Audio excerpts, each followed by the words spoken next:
soul, washes my mind. And in the light of you, Lord, I can see my weaknesses. And I, with my own strength, can never come out of these weaknesses. But the grace that I found in you, Lord, empowers me to say no to sin and yes to you.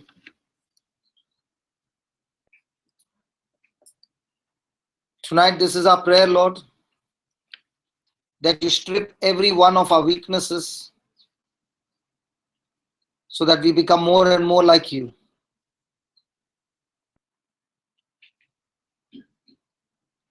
So that we begin to bear fruit that lasts forever, fruit of your kingdom. This night vigil we have come, O Lord, to cultivate and develop an intimate relationship with you, a relationship where we can trust you, rely on you, depend on you for everything.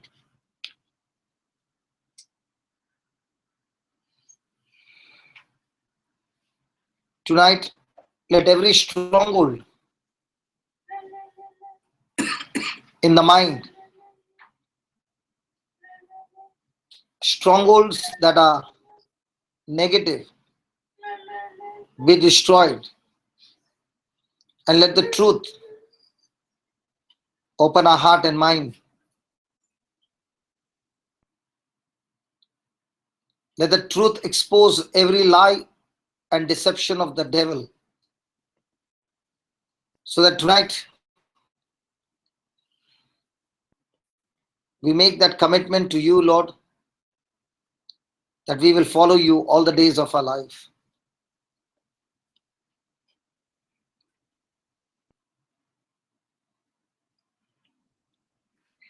Father, tonight we ask you, make this preaching and teaching absolutely easy for each and everyone to understand it. Let this teaching be absolutely practical, that we can learn it, apply it in our life, and experience the liberty and the freedom that comes from you. Have your way in our midst, O Lord. And thank you as your word is being preached. You, Almighty God, will confirm every word that was preached with accompanying signs and wonders. We thank you, we praise you. In Jesus' name. Amen. Praise God. Praise God. Hallelujah. Hallelujah. So we are going to study today about a man. His name is Caleb, and he's called the courageous Caleb. Praise God. Before we learn, we open up the scriptures. Do you all believe in God? Yes. What a question. Do you believe He's all powerful? Yes. He's almighty? Yes. Come on. Yes. Is it, there is nothing impossible to God? Yes. All things are possible to God? Yes. Praise God. Does everything happen according to His will? Yes. That's where you went wrong. So that's what we are going to study, that, even though God is all powerful, God is all sovereign, God has great desires for all of us. God has got great plans for all of us. Even though if it is God's will, things do not happen. Even though it's God's will. And that's what we are going to study. Because if it's all happening according to God's will, then every murder, every wrong thing that is happening in this world, God is the one who is responsible for it.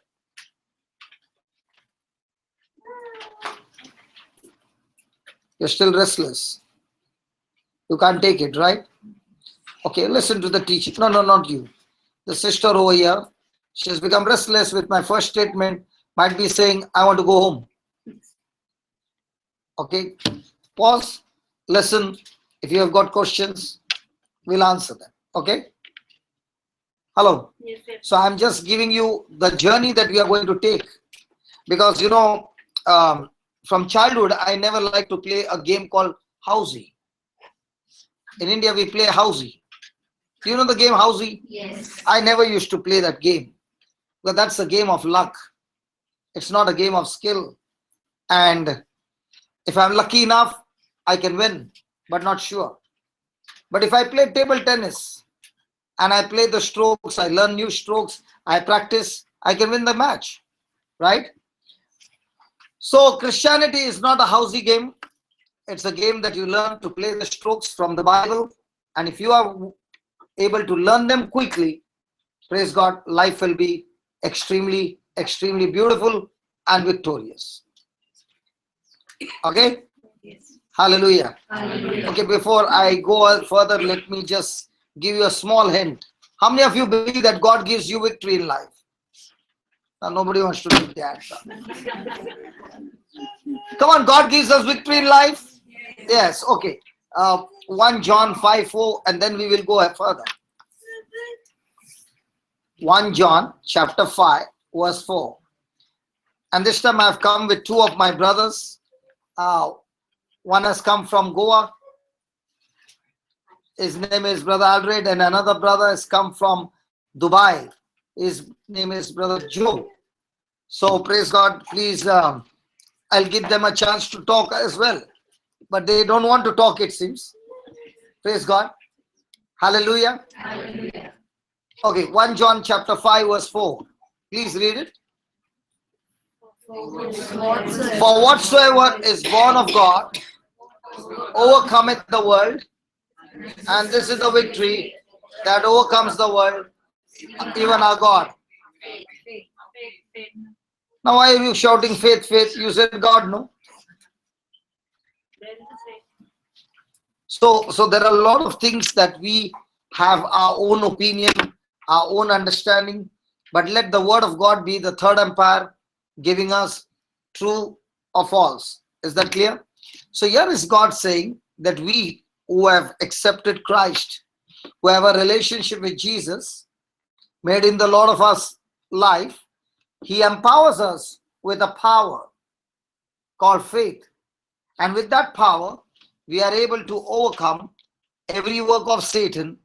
And here he says, the power that helps us to overcome every work of Satan is our faith. Praise God. Hallelujah. Hallelujah. So every time you have failed, every time you have got a defeat in your battles or storms of life, it's when your faith got short-circuited. Praise God. So we'll quickly go to a person named Caleb, and let me give you the background of Caleb.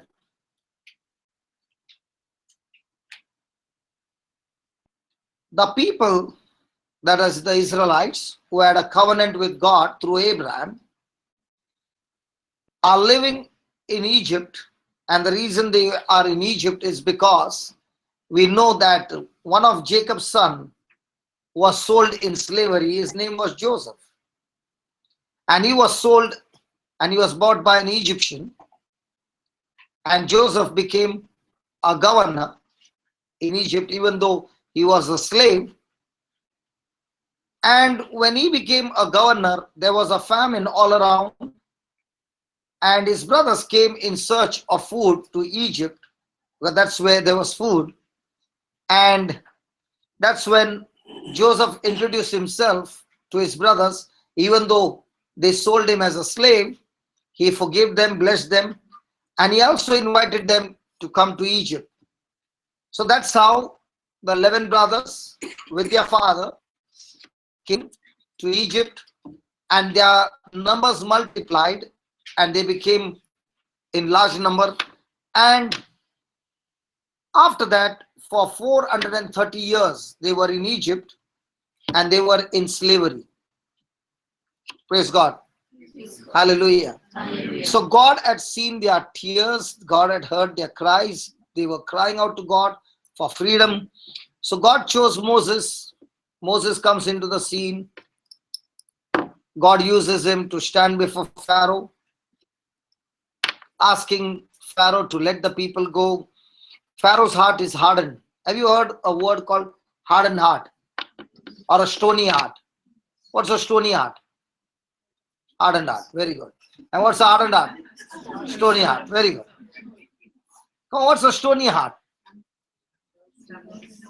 I know a stony kidney. I know a stony gallbladder, but I don't know a stony heart. Many times when you say a stony heart, the quick thinking comes is that person has to be extremely wicked, extremely ruthless, or cruel. Okay, but that's not the meaning of the word a stony heart. A stony heart is a person that in spite of seeing and seeing and seeing, still refuses to believe and operates in unbelief. In other words, when God said to Moses, stand before Pharaoh and tell him to let the people go, Pharaoh would not allow. So God would speak to Moses that he would send a plague, and Moses would tell him that tomorrow at this time such and such plague will hit Egypt. God wants his people to go. So Pharaoh would see that what Moses would say, those things would happen. So he knew that it was the hand of God. But in spite of knowing the hand of God, he refused to believe. He refused to submit. And that's why his heart got hardened. Praise God. In the same way, we also see God doing such wonderful things in our life. We hear the scriptures, we have the teachings, and yet we refuse to operate in belief. We are with worry. Is there anybody who has got worried in life? Yes. So what is worry? Worry is nothing but a negative faith or a contaminated faith. Praise God. So worry is unbelief. So when a person is operating continuously in unbelief, there comes a time when a person's heart gets hardened. So Pharaoh's heart was hardened. He refused to believe. And then God said to Moses, I'm going to send the 10th plague. And in this plague, the eldest son of every family shall be killed. But for the Israelites, I'm making a way out. They are going to take a lamb, sacrifice the lamb, take the blood and put it on the doorpost. So when the angel of death is passing through Egypt, every doorpost where this blood was sprinkled, that family or that elder son would be saved. Now when Moses said this, Pharaoh began to pray to his God for his son's safety. But his elder son died. So in Egypt, every firstborn male child died. But in the house of Israelites who were living in Egypt, because of the blood being sprinkled on the doorpost in obedience to God, there was not a single dead. Now when Pharaoh saw that his son was dead, that's the time he broke down and told Moses, take your people and get out of Egypt. But as they left, his heart got hardened again. And he began to wonder, if I let them go, who will work for me? So he sent his army after the people of Israel. But they had reached a place where on front side was the Red Sea. Two sides were the mountain. They were in the valley. And there was only one way out. And that one way out was the army approaching to kill them. When the people of Israel saw this, they were once again caught up with unbelief, and they began to complain, they began to grumble, they began to speak against God. It was better for us to be in Egypt. Why did God bring us over here to die, and all those things? And Moses began to pray to God, and God commanded him. And he spoke to Moses, and the Red Sea opened up. It was parted. The Israelites passed through the Red Sea. When they reached the other side, God commanded Moses to speak again, and the sea once again came back. But the army that followed the Israelites, they were all caught up in the middle, and the sea came back and they all died. Now all these things were visualized by the Israelites. They had seen the hand of God. They had seen mighty miracles. Praise God. But as situations came up, they were again and again with unbelief. Now they had to go through a lot of things in the wilderness. And God had promised them that He would give them a land flowing with milk and honey. So now they have come to the border, and God has said to Moses that I have given you this land for each and every tribe. Praise God. But before you take the land, I want you to take 12 leaders of the 12 tribes and send them to this land flowing with milk and honey, and come back after 40 days of spying. And when you come back, bring the fruit of that land and bring a report. So these 12 leaders went to the promised land flowing with milk and honey, and they came back bringing the fruit. You know what fruit they brought? They brought a cluster of grapes, a bunch of grapes, and it was so huge that 2 people had to carry it on a shoulder, tying on a wood. They brought pomegranates, they brought different fruits, and when the people saw the fruit, they were extremely, extremely excited. Now they are all assembled there, and there comes a situation. The 12 have come and reported the land is truly flowing with milk and honey. But there are giants in this place. The city is too strong. Now this was the report by 10 leaders. And when they gave this report, at once Caleb and Joshua opened their mouth and said, but we can take over this land. Let's go to Numbers chapter 13.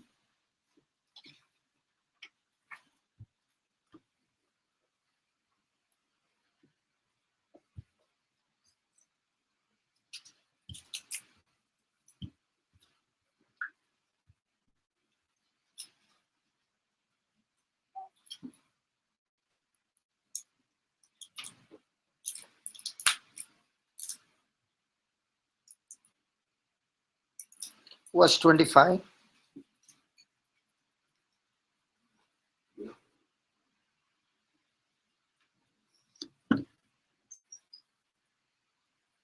Are you ready? Shall we read it? And they returned from searching of the land after 40 days. And they went and came to Moses and to Aaron and to all the congregation of the children of Israel unto the wilderness of Paran to Kadesh, and brought back word unto them and unto all the congregation, and showed them the fruit of the land. And they told him and said, we came unto the land where you sent us, and surely it flows with milk and honey, and this is the fruit of it. Nevertheless, the people be strong that dwell in the land, and the cities are walled and very great. And moreover, we saw the children of Anak there. Anak means the giants. The Amalekites dwell in the land of the south, and the Hittites, and the Jebusites, and the Amorites dwell in the mountains, and the Canaanites by the sea, and by the coast of Jordan. And Caleb stilled the people before Moses and said, let us go up at once and possess it, for we are well able to overcome it. But, say that word, but. Say that again. Say that again. Have you ever heard people speak the word but before? Have you ever heard people make a sentence with the word but? Never? What's the meaning? Whenever a person is using the word but, you must always remember, whatever the person is saying before the but is not what he believes, after the but is what he believes. For example, you want the mic?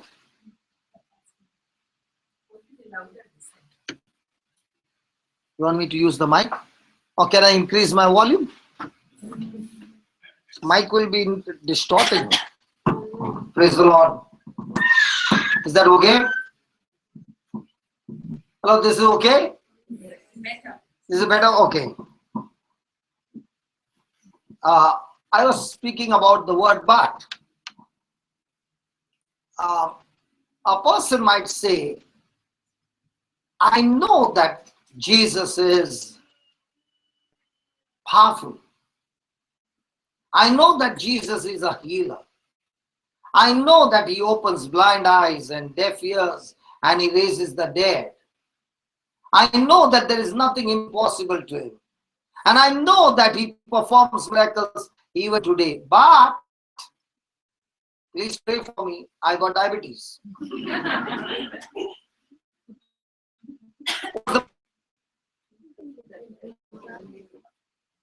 What did the person mean? I know, but my diabetes is bigger than that. Now, how do you use the word but? You can use the word but this way. Hey, listen, I got a report saying I got diabetes and I got this and I got that. But praise God. Praise God. He heals.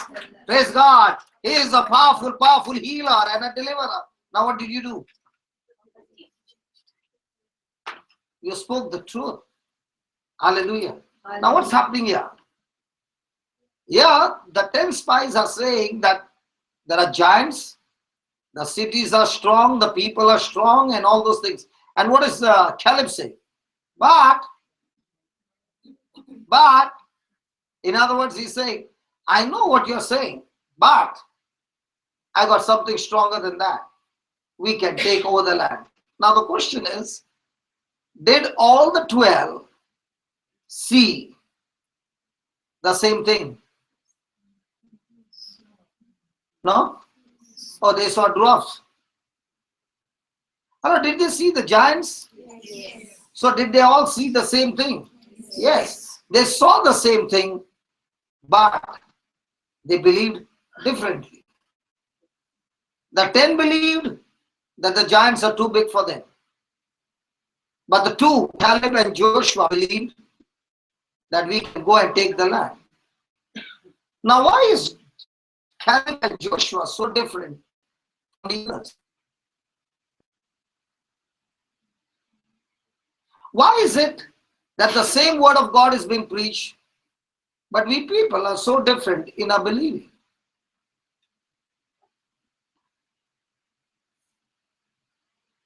Why? Hello? We don't have faith. Why is it that Caleb is so courageous? Does a person have boldness and courage when he goes to the gym? Very good. Come on. Yeah, how does a person have that confidence?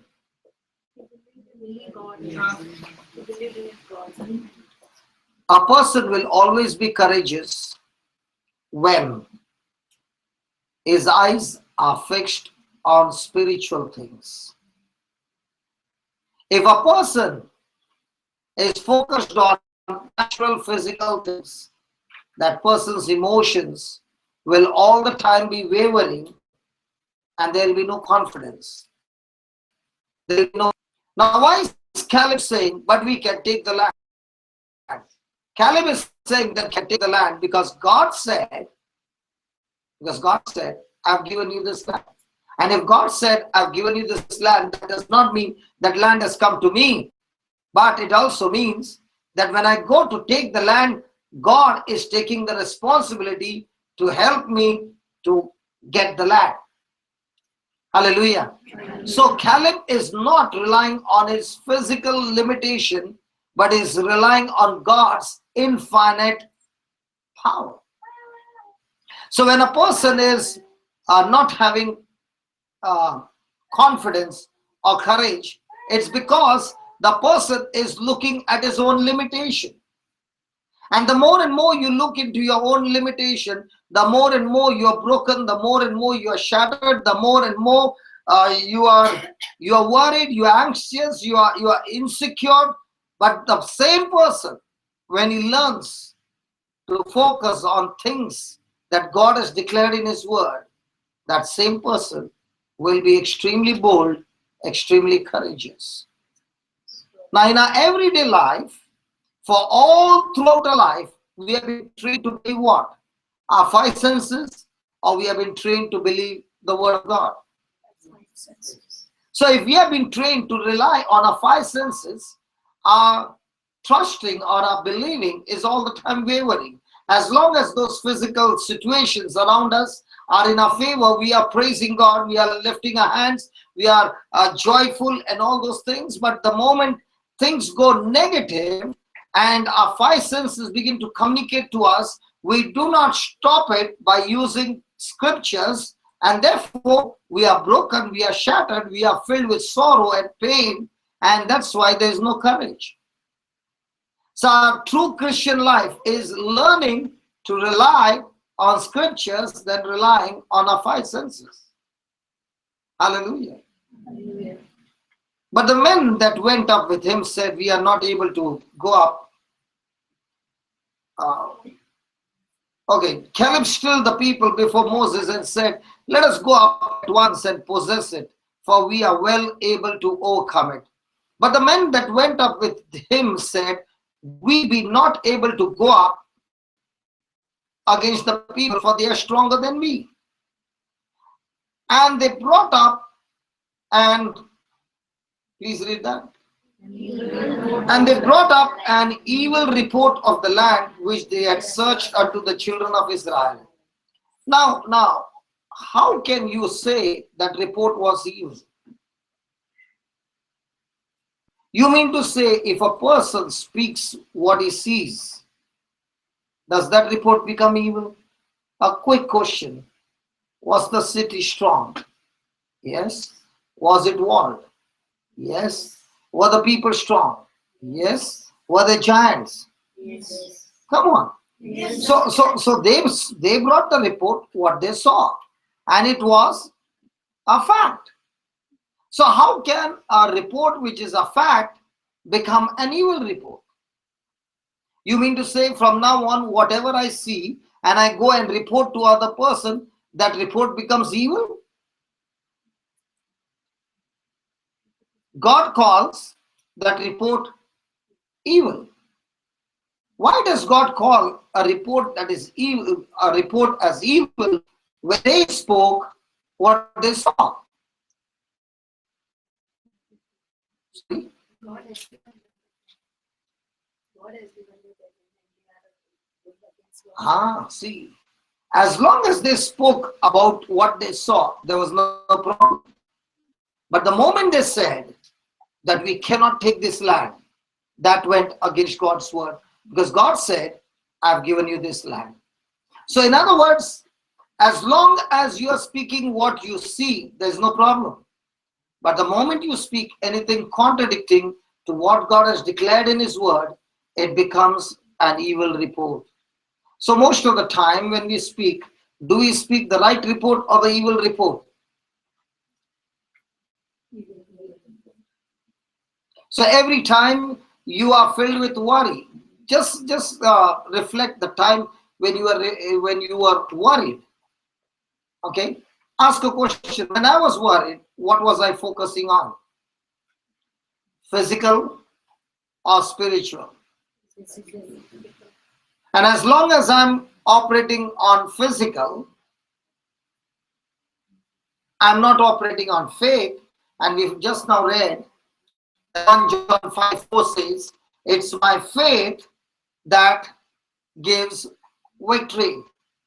So my true Christian life is, how quickly can I learn to rely on spiritual things rather than physical things? Hallelujah. Hallelujah. So the quicker I learn to rely, to depend, to step out, to act on the promises of God, the quicker I'll begin to live in the supernatural.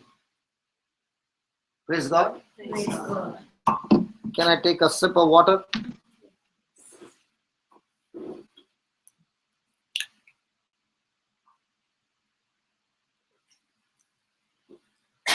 I was in Kuwait for 4 days.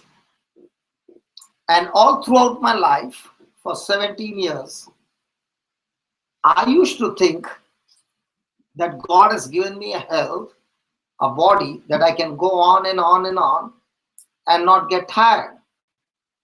But when I landed in Kuwait, something strange happened that I just could not preach. And I was going on coughing and coughing and coughing.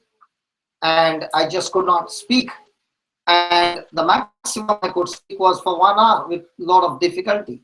And then I realized, God, all this time I was thinking it is my strength that I can preach in the morning, I can preach till evening, I can preach the whole night. When I went to Jamshedpur, I experienced that.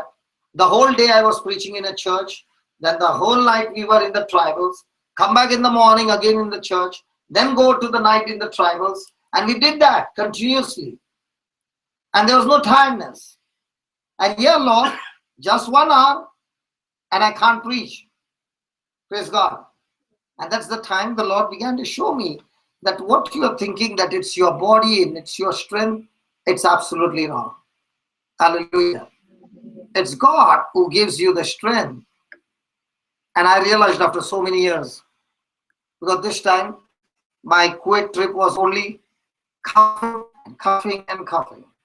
So before it starts, I said, it just gave an irritation. So I said, let me just quickly put a sip and make it quiet. Praise God. Praise God. Hallelujah. Hallelujah. Thank you, Jesus. Thank you, Jesus. So our life has to be quickly on spiritual things rather than physical things. Praise the Lord.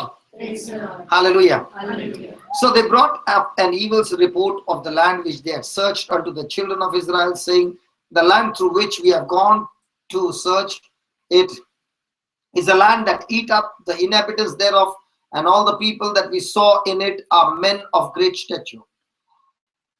And there we saw the giants, the son of Anak, which come of the giants, and we were in our own sight as grasshoppers. So we were in their sight. Praise God. Now, did these giants see these people?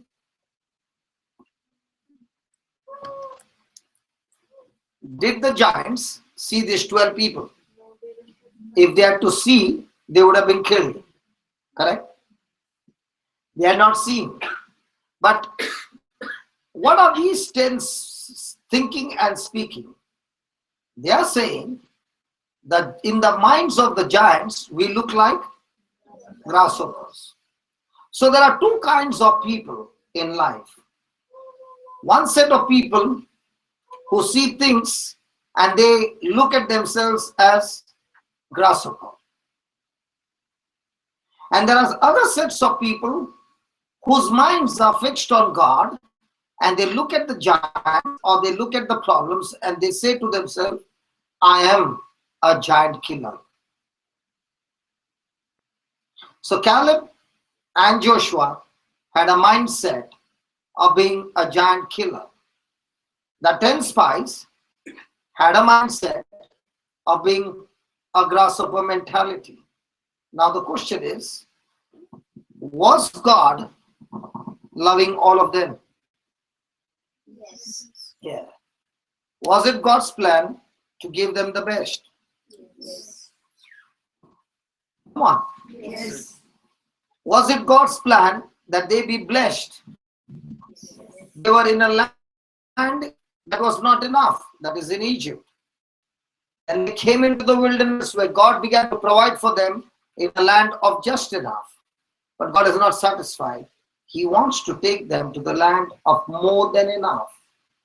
And that's exactly true to each one of us, that God wants us to go to the land more than enough, so that when we are enjoying the land more than enough, we can be a blessing in the lives of those who have just enough or not enough. Praise the Lord. Hallelujah. Hallelujah. Did God say to them that this land was theirs? Yes. So were they supposed to go and possess their inheritance? Yes. Now, even though the land was theirs, even though they had their names on that land, were they able to possess it? So who messed it up? themselves. Praise God.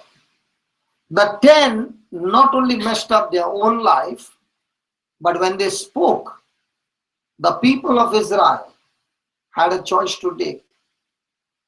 Either they can believe the two spies, Joshua and Caleb, or they believe the 10. But they chose to believe the 10 and they destroyed their own future. Come on, friends. Every day, every moment, there is so much of communication that is taking place in our life, so much of knowledge that is transferred. Whose words are you listening to? Whose words are you believing? It's going to decide your future. Because every moment, information is given, knowledge is given. How do I accept the knowledge? How do I process the knowledge? And whatever I do with that knowledge decides my future. So, even though God's will was that everyone get into the promised land, was God's will, plan fulfilled? So even though God has got a great plan for each and every one of us, amazing plan. He's saying his plans for us are in such a way that our eyes have not seen, our ears have not heard. It has not even entered our heart. Those things God has prepared for those who love him. But in spite of all that, will these things manifest in our life, even though it's God's will? The answer is no. It will manifest only in those people's life who learn to rely on his word and not physical senses or emotions. Hallelujah. Because the 10 chose to disobey God. The 10 chose to disregard God. The 10 chose to disrespect God. They chose to believe something else than what God said. And truly speaking, in our life, especially when we go through pressures of life, decisions.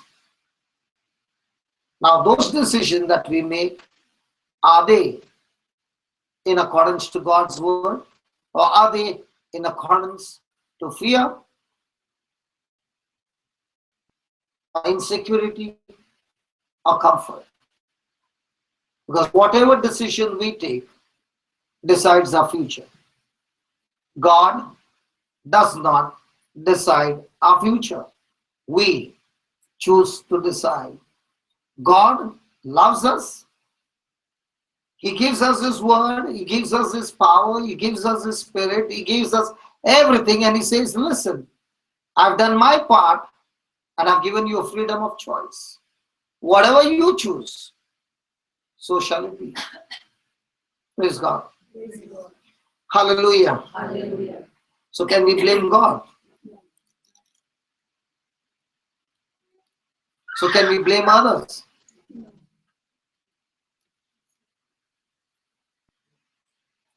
So our real Christian life is what? How quickly can I memorize the scriptures? How quickly I can meditate the scriptures? How quickly I can speak the scriptures? How quickly I can put them into action? In life, when you become 21, we are mature.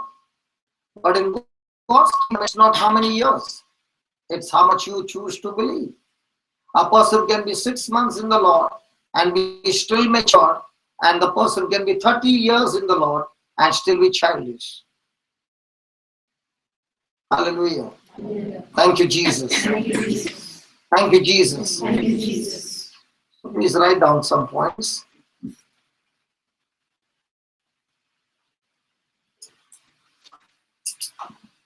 God wants us to develop the ability to believe.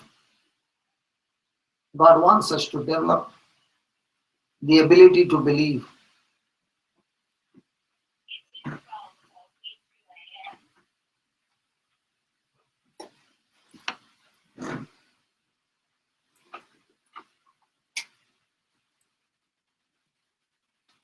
God was giving the Israelites the land. God was giving the Israelites the land.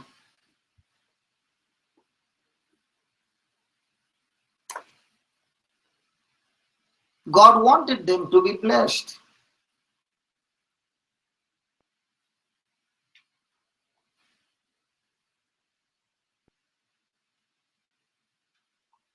God wanted them to enjoy His best.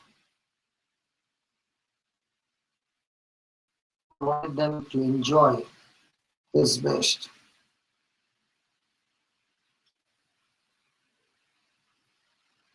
God told them that it was theirs. God told them that it was theirs.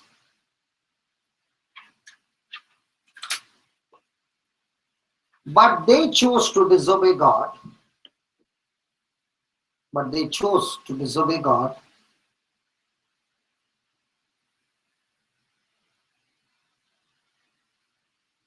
They chose to disregard God.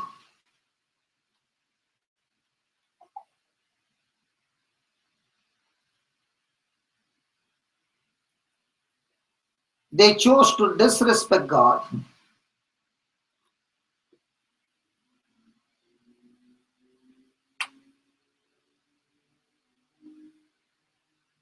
They chose to believe something else. They chose to believe something else. The next line, please write it in capital letters, please. And they reaped. And they reaped what they chose to sow.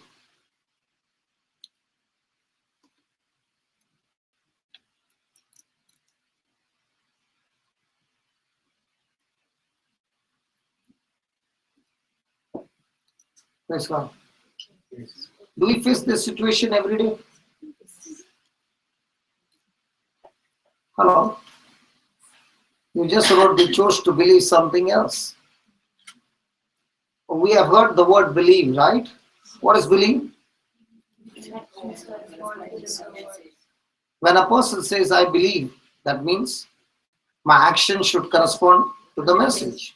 Now, what was the action corresponding? To Caleb or the 10 spies? So please understand, in this world, the world will say majority wins, right? In the kingdom of God, majority doesn't win. The person of faith always wins. You can be the only person on one side and the whole community on the other side. There's nobody with you. You are all alone. But you are believing and relying on what God promised you. You still shall be victorious. And the whole crowd on the other side, with unbelief, they will all be live a defeated life. So it's in God's kingdom, it's not who is coming with you.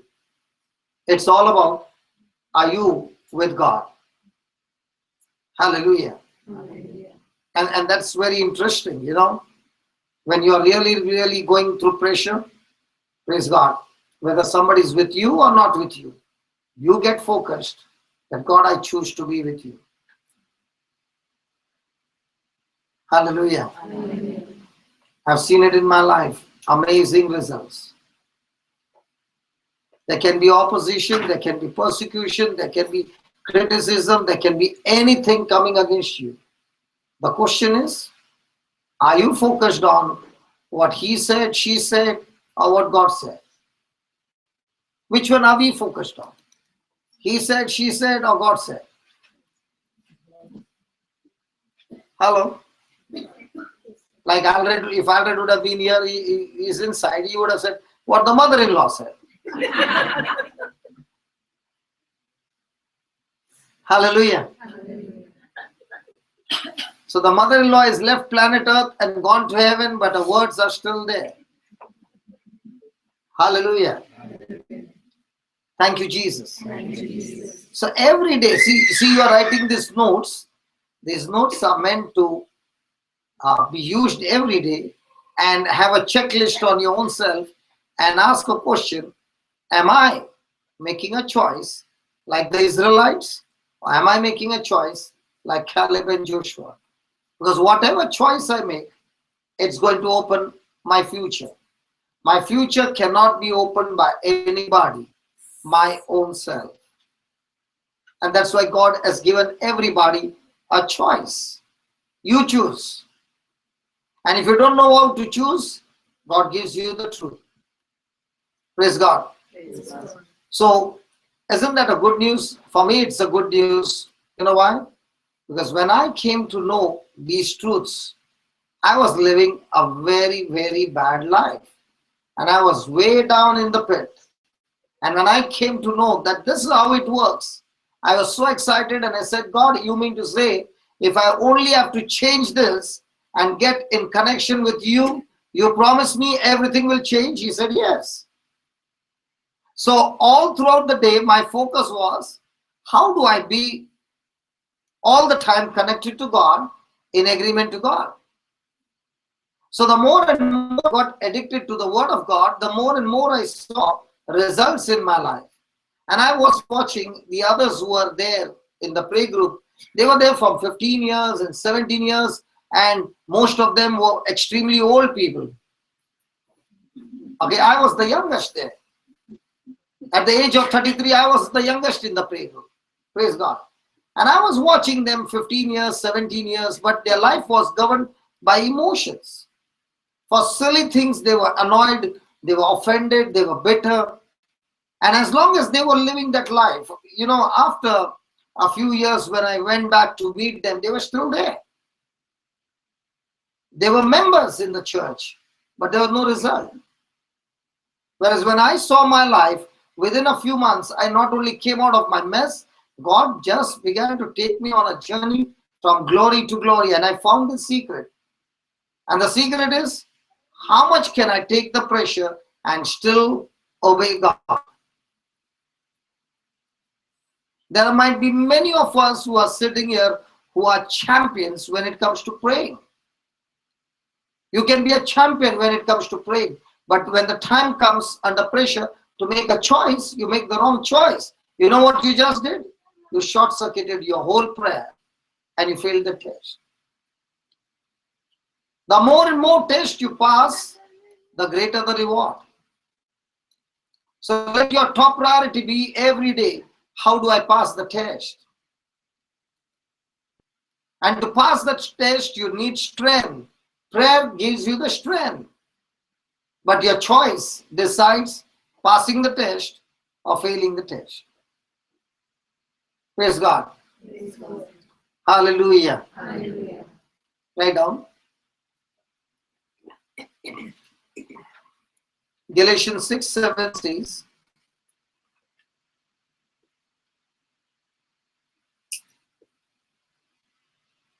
if somebody told you come for the night vigil, everything is going to change, I got news to tell you, it doesn't change.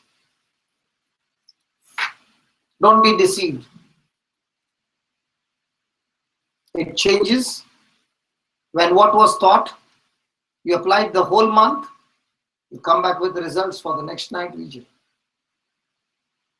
Sure. Guaranteed. But you hear what you heard today and you don't apply it in your life, no results. You might get results of some healings, but that's not the real life. There will be failures in other areas of life. Praise God. But if you are a doer of the word and you continue to be a doer, all your life you must have made a mess. I want to tell you, no matter how bad your mess is, God can still turn it amazingly good. But the condition is only one. When you make a choice, make it God's way. That's all. And to make it God's way, I must know the truth.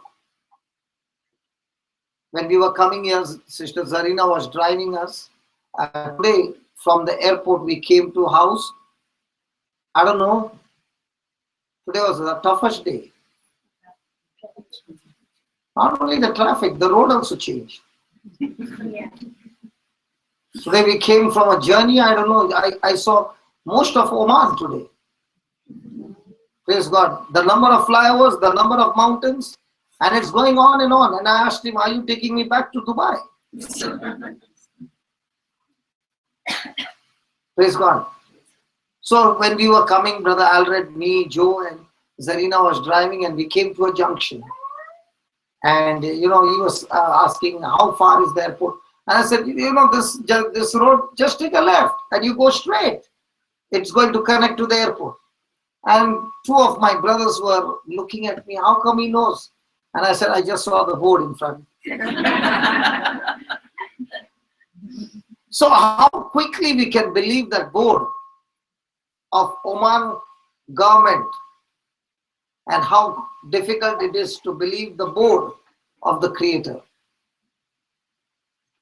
How quickly we can believe the news channel and we do not even ask a question, and how difficult it is to believe the news, the good news of the gospel.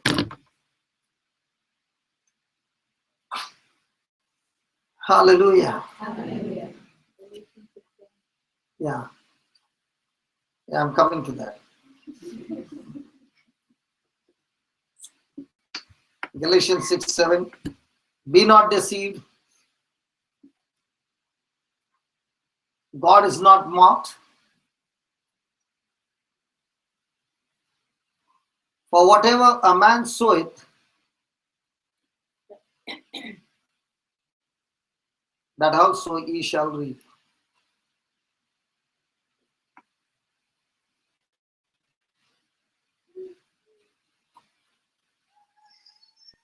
Our life is a grand sum total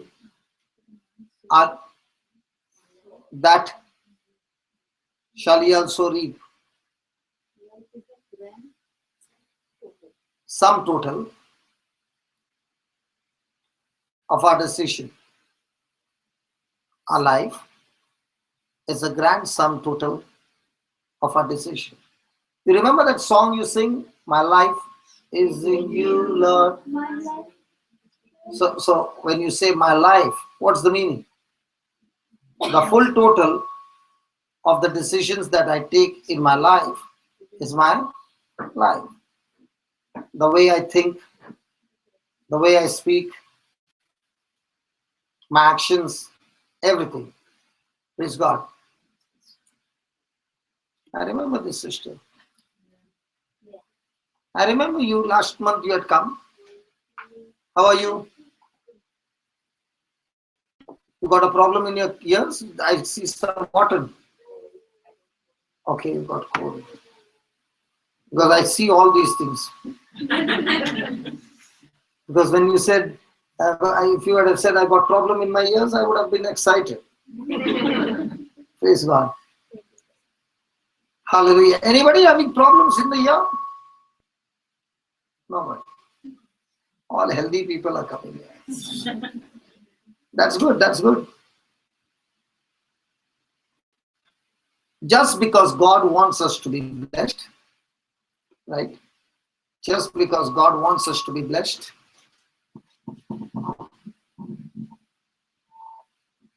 it does not mean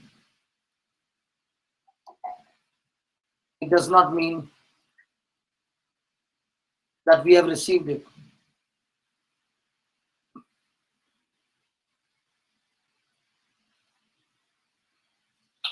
Our decisions do matter. Please underline that, very important. Our decisions do matter.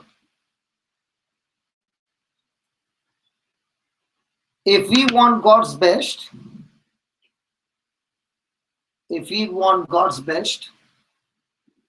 then we must force ourselves.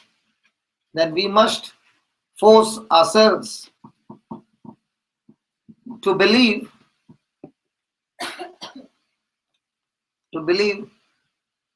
what He desires for our life. What He desires for our life. Mostly what is the prayer? What He desires or what we desire? What he desires. Very good. Which one? He desires or we desire? And if it is he desires, it will always be selfless. If it is we desire, it will always be selfish. So, if you want to see God's best in our life, then we must force ourselves to believe in what? What he desires. And what he desires is going to be, in the beginning, extremely uncomfortable. But when you put it into practice, the reward and the result that comes is going to be mind-blowing. Hallelujah. If this door is locked and it is never opened, I do not know what's on the other side. Right? But let's say there are lots of good things on the other side. I will only come to know when I open this door. So God says, become selfless, and the good things that are on the other side will one by one show up and manifest in your life. But what are you saying? Lord, forget about opening the door. What's on the other side? Give me, but don't tell me to open the door. Hallelujah. Because when God says to do something, it's always going to mean death. There will always be death.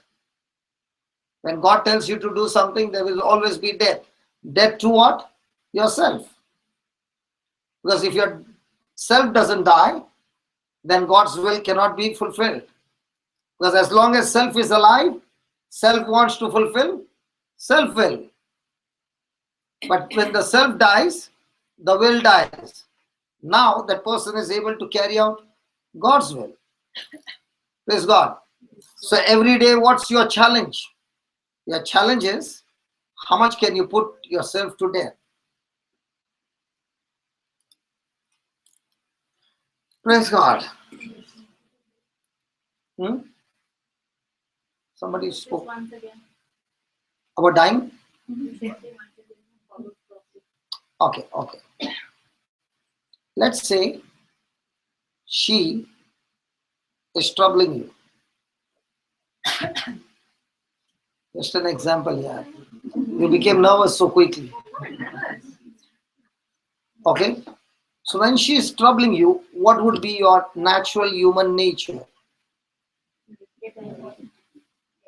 So, get angry. Okay? Now God tells you, I do not want you to be angry.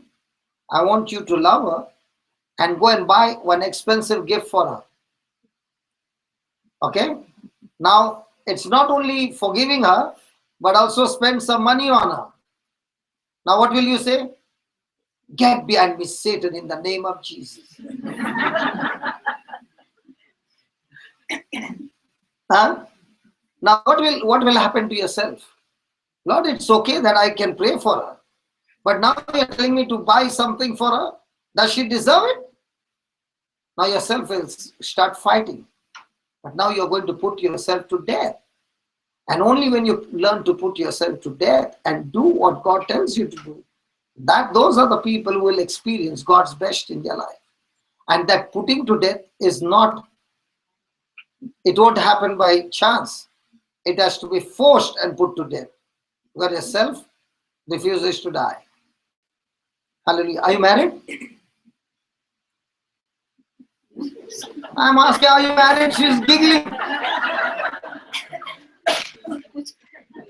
How many years married? Recently married? Huh? The way she's feeling so shy. Huh? In Oman, you don't ask people, are you married? Is it wrong? My question was wrong. You're covering your face, man.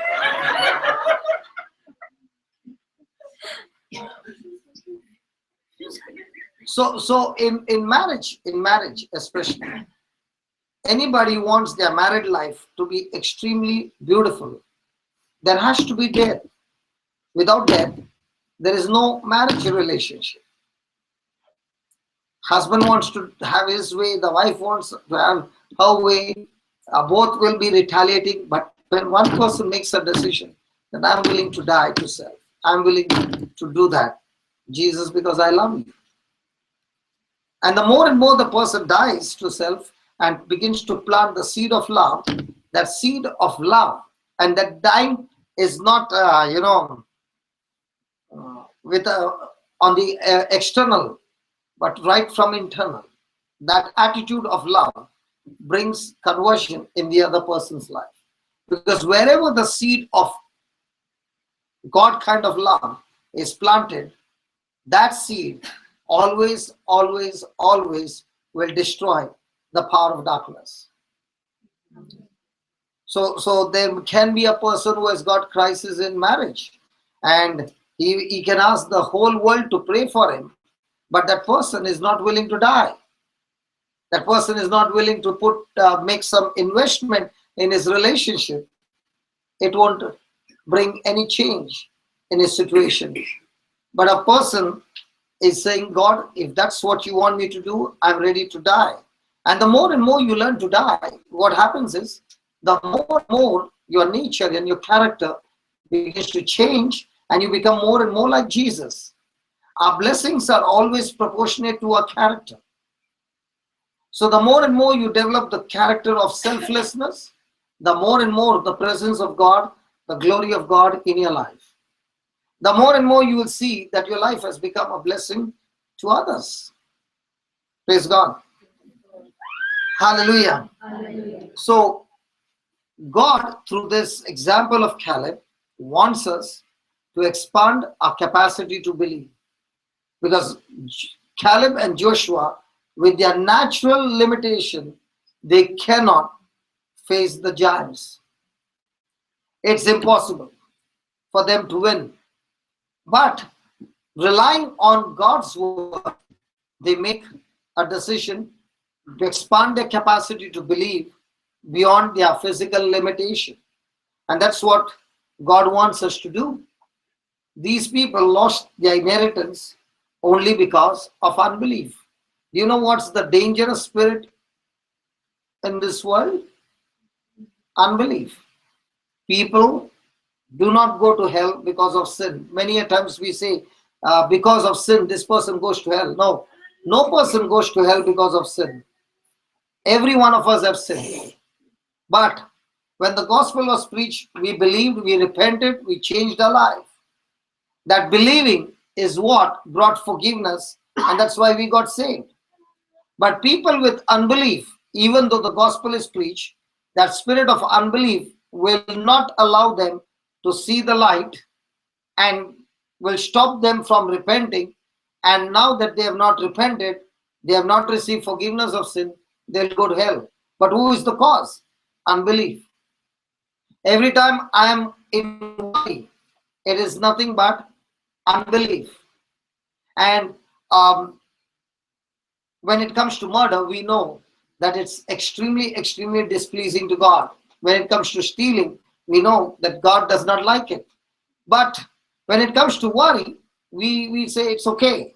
But in the eyes of God, it is extremely displeasing to God when people walk in unbelief, when people walk in worry. The most dangerous spirit in a person's life is when he allows worry to have a hold on that person. Because the more and more the person is worried, the person has already accepted defeat in his life. Nothing good can come into his life. Praise God. Hallelujah. Hallelujah. Open to Proverbs chapter 29, verse 18.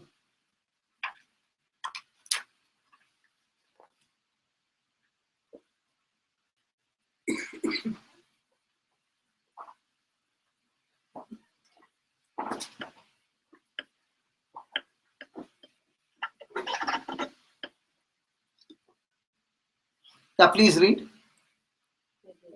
Where there is no vision, the people perish, but he that keepeth the law, happy is he. How many of you got the gift of visions? Anybody has got the gift of vision? You see visions? You saw it once. Okay. Anybody else? So all of us are going to what?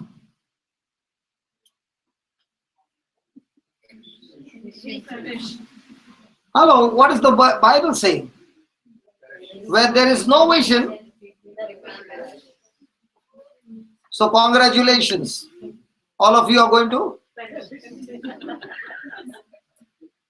see. There are many a times we come across people who say, I have the gift of visions. Means what? It's a gift from the Holy Spirit. It's just like when they close their eyes, they see a video, a picture. Now that's a gift from the Holy Spirit. But what he's talking about here is not that vision. What he's talking about here is the revelation knowledge that comes from the Word of God. So in other words, God is saying that when I read the Bible, I must make visions based on the Bible. And if I do not make those visions, then I will surely perish. Let me give an example. You're working in office. You are extremely honest, extremely loving, and a hardworking person.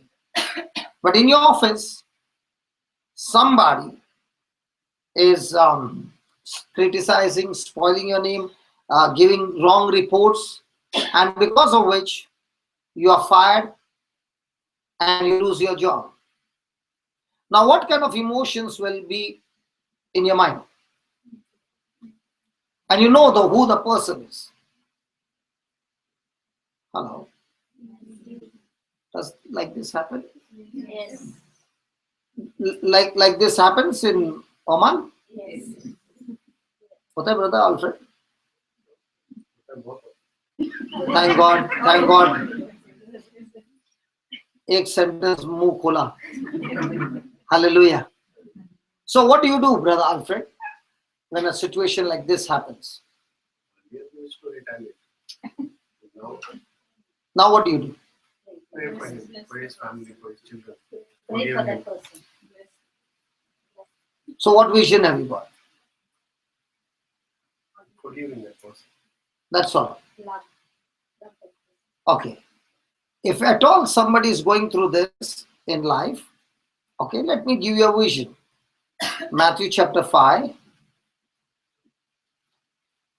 verse number 10.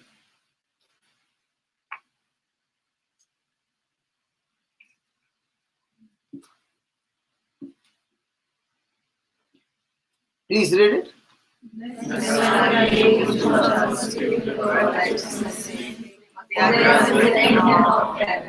So, when you are persecuted for righteousness' sake, theirs is the kingdom of heaven. Then, blessed are you when men shall revile you, that's insult you, abuse you, reject you, criticize you, okay, all kinds of wrong things to you, and persecute you, and shall say all manner of evil against you, falsely for my sake. Look at the 12th verse. Call up the intercession team and ask them to pray for you. No. Go into fasting and pray.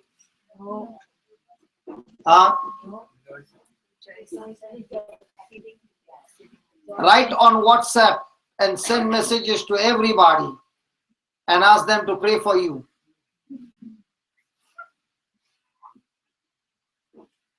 What is he saying?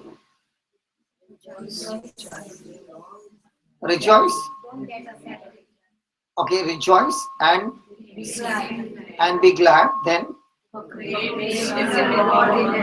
now. This is what God says in His Word. Now, do we take this word and make a vision when a situation like that arises? Because our vision will be what our five senses are saying. So the vision will be surely there, but it will be negative. Anger, bitterness, offense, hatred, unforgiveness. Now all these are negative visions in a person's mind, revengeful. And when a person has got these kinds of vision, he will surely perish. So God says in our everyday life, Let the word of God bring vision to your life. Praise God. So what's the meaning of the word vision over there? A revelation, an understanding, the secret. Praise God. And what's the meaning of the word perish? The word perish means that person will surely fall. That person will surely stumble. So if my vision is negative, then in my life, I will surely fall and go on a journey of destruction. But if my vision is based on God's word, so no matter how much the pressure comes, that vision will give me a right attitude. And that's what happened to Caleb and Joshua. They could see with their eyes the giants. They could see with their eyes the 10 rebelling against God. They could see with their eyes the whole of Israel supporting them. How do you feel? The whole community on one side and you two are rejected and everybody is abusing you. Everybody is screaming at you. Everybody is, criticizing you. And in spite of all that, you're still holding on to that vision. Is it easy? Come on. No. Is it easy? No. And that's what God wants us to do. Whenever we read the scriptures, we got to quickly make visions. Visions of what? These are the truths. So when I'm going through this, just as God has promised me over there, that's exactly what is going to happen in my life, provided I stick to God. Such a person will have a right attitude. Such a person will be courageous and operating in faith. Such a person will be able to keep the law, and such a person will experience happiness. Praise God. Hallelujah. Hallelujah. So a vision from the word of God. I will call Brother Alred and ask him to share a vision that he made years back and how that vision has come true. Alred, is sleeping? Is he there? Come. Alred is a renowned preacher from Goa. Please welcome him.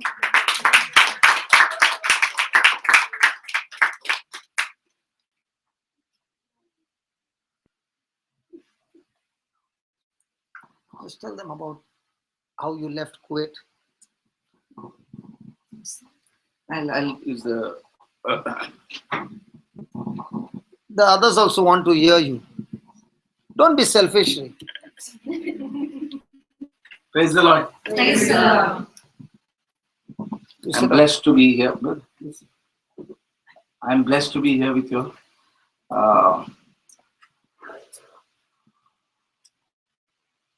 I've been taking notes. I don't know whether you all are taking notes. When I get a chance to listen to Brother Johnson, when I'm not beside him translating, I love to take notes. Yeah, I suggest that from today onwards, you all start taking notes. Not only the points that he is giving, but everything whatever he is saying, there are pearls of wisdom that are coming out, which are important for day to day. Yeah. Let this time not be wasted in just listening. You have pens, books here. Some of you may be carrying, otherwise doctor must have kept also some notepads, like always there, prescription notes. Yeah, or type it on your mobile. All of you have smartphones now. Yes. Yeah. Smart head, smartphone. I have done my graduation like Brother Johnson, but I have not taken notes in my life in this college. Yeah, but I learned looking at Brother Johnson's notes. He had his Bible full scribbled, and whenever he used to be doing study in the Word, he would write down notes. And I saw great change in him, and so I thought I will begin to write. And I saw great change happening in my life. Praise God. It's like after 14 years, I'm coming back to Gulf, or rather in Dubai. I started going about 2 years or 3 years, 3 years, you know. Dubai 3 years back. That means it's about 11 years after I left Kuwait. Yeah, probably just like as Brother Johnson is teaching, I'm feeling like Moses went in the wilderness, left Israel, Egypt, and went there, and then again God spoke to him and sent him back to the same place. Correct? Something like that has happened to me. God brought me out from for to train me so that I can come back. I have my best friend here, Neville and Nella, who I don't know whether you all know him. When I came back from Kuwait, when I left, I worked only for 4.5 years in Kuwait. A long story about my life. 10 years I spent in the seminary from the age of 12 to 21. I had a desire to become a priest. Um, I met with an accident and the father sent me home, the in charge. I had a terrible accident. I couldn't walk. And after 10 years, I went into the world. But because father sent me home, I got very Bitter. offended, bitter. Of course, I had thought of leaving the seminary in between many times, but not the way somebody would throw me out. you know. So I wanted to move out, but when I thought father is trying to tell me that you are not fit to be a priest because of your health, I got very offended. I offended the father who is in charge and left the seminary, never to come back, or rather left God, began to speak against God, said that there is no God, priests are only making money in the name of God, church is just nothing, Bible has got nothing. These were my words, and then at last it was eat, drink, and be merry. So 10 years I spent in the world, and out of those 10 years, I spent 4 years in Kuwait. I worked for a DHL company. I had just would go to the church just for the sake of it. I think most of you probably have heard my testimony, and it's No, available on the net. No, we have not heard.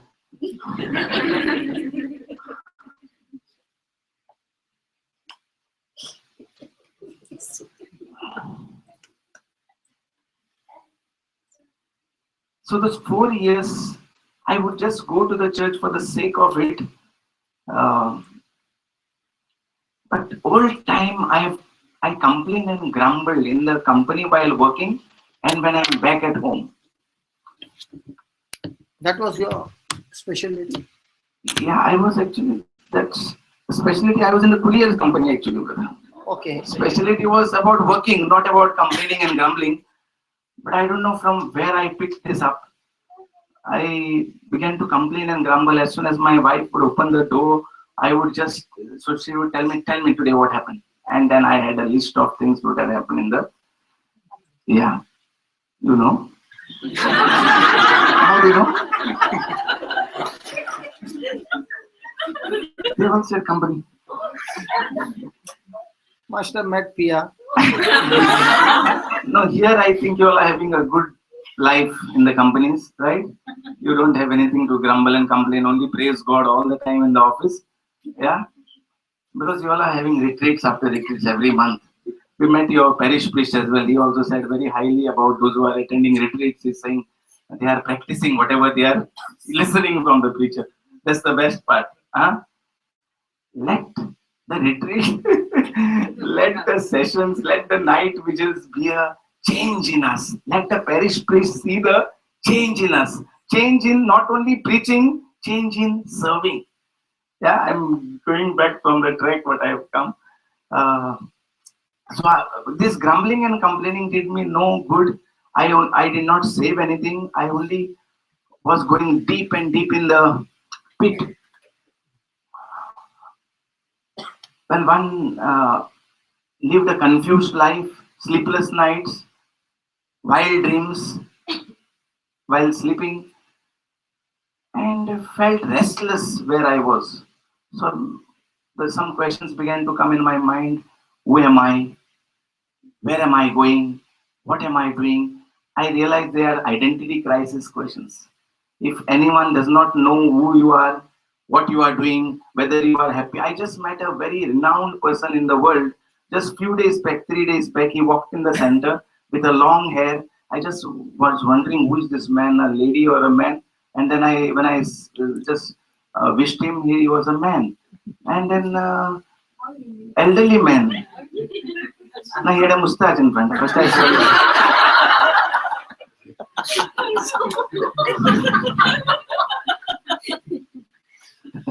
spoke like a man. And he, so he's a Goan guy. I asked him, "What are you doing and where are you living?" He said he stays in US, but travels all over the world. And what do you do, brother?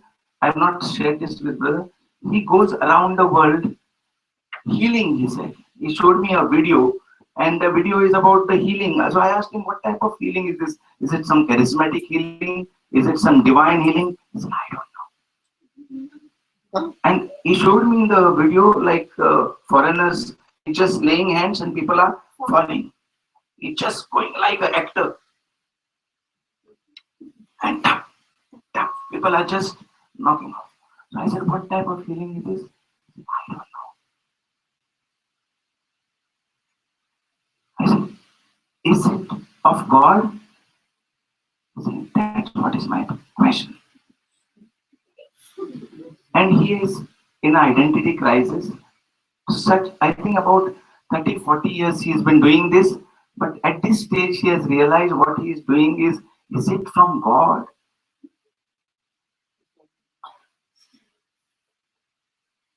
And he told me he was just supposed to fly to Russia, and he just cancelled his session there, conference there, or session there. Why? Because he was confused and he was crying. He was crying to say that I'm come to seek, I'm seeking for truth. And I said, "Thank God, God has brought you to the right place." And we gave him the book. We prayed with him, and he went to come back again. He's around in Goa. Yeah. So the same. There are many people who are going. We met. We came at a confused level at the early 10, 15 years back. Yeah. We are like about 32. Brother said even I came at 32. Some of them are going and going 45, 55, 65, and yet having identity crisis, not knowing where you are working, the family that you are in, the company that you are in, a relationship that you are in, whether you are happy, satisfied, where you are going, what is the meaning in life. Right? The similar thing happened to me, and I began to say that is God there? If God is there, where is He? Is He alive? Did He create me? Is He my creator? And these questions brought me to search for God, and I left Kuwait, my office company, and I went to search for God. If God is alive, where is He? And if He is alive, did He create me? And if He has created me, what is my purpose in life? To work, to remain unsatisfied, to be confused in life, or is there some purpose in life?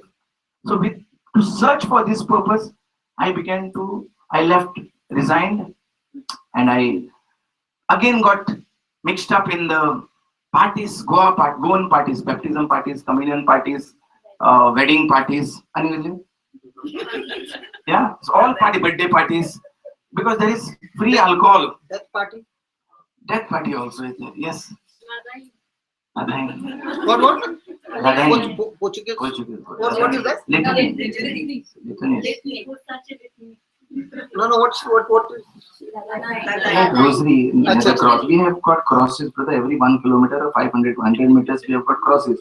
So every cross has got a litany every month or every week. So again, these are different functions. So I got entangled again in eating and drinking and making merry in those. So you meant to say litany also there is drinking? Yeah. Some people they do. Not some, all give. Snacks. Yeah, Snacks, drinks. The snack for women. ये लोग दोनों इतना discuss करते हैं. They are not Goans. Goans? Okay, so I got entangled and I met some people in the bargain who were telling me, "Go for a retreat. Why don't you go for a retreat?" And I knew I had come to go for a retreat, but I am entangled. But yet one day I managed to go, and I went for a retreat in Tabor Ashram, where I found God is talking through His word, which is just outside. I have great plans for you, plans for my welfare, not to harm you, but to give you a great future. So I looked at that and I also grumbled. I said, what do you mean by saying I have got great plans for you? When I am having all problems in my career life, what do you mean by great plans? Plans for my welfare. And then there was a voice talking to me saying that the plans that you made are according to your thoughts. My plans are according to what I have written in the Bible already. I have already made promises in the Bible. When you walk according to them, they are my plans. And those plans are for your welfare, not to harm you. They are to prosper you, to give you a great future. When I walked inside, the retreat was beautiful. Began to speak to me a lot of my all things which I had done during my life. Did a good confession. Came out healed from there. And again after 8 days, again there was no fellowship. So I was again out eating, drinking and making merry. And this was not my first time.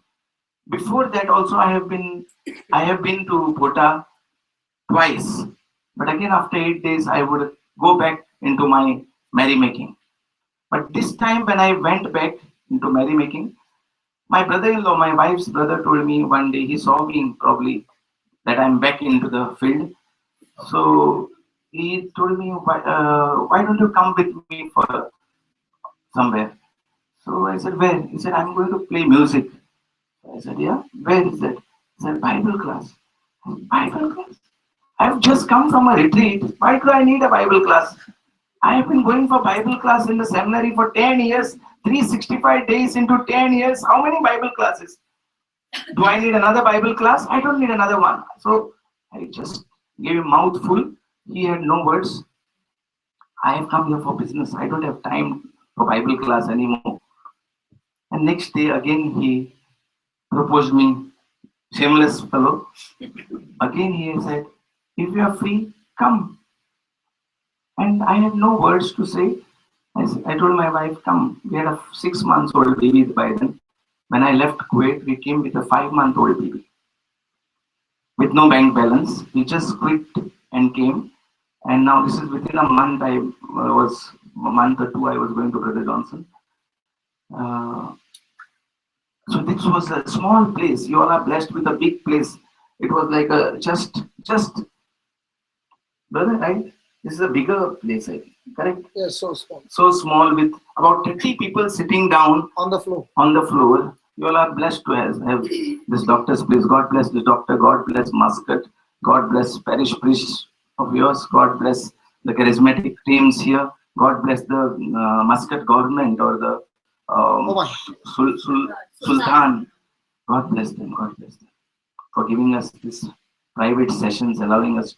This is God's mercy, right? You all know how things are, but you all are blessed to make a decision to come here. Yeah, many will not come here for the fear of different reasons, but you all are blessed. God has chosen you, separated you, not to remain as slaves of the devil. I'm not talking about the system of the devil, but to come out and to become giant killers, just like Caleb and Joshua. Yeah, God has brought you out from the majority to make a minority, but minority has got a big say in the future. Praise God. Oh, there was So there we were in Bandra in a small place when this man was preaching standing on the wall like this. And I have heard many preachers during 10 years of my seminary, and I was wondering, who is this man preaching? And how can a layman preach? A lot of things were going in my mind, just like things are going outside. How can a layman preach?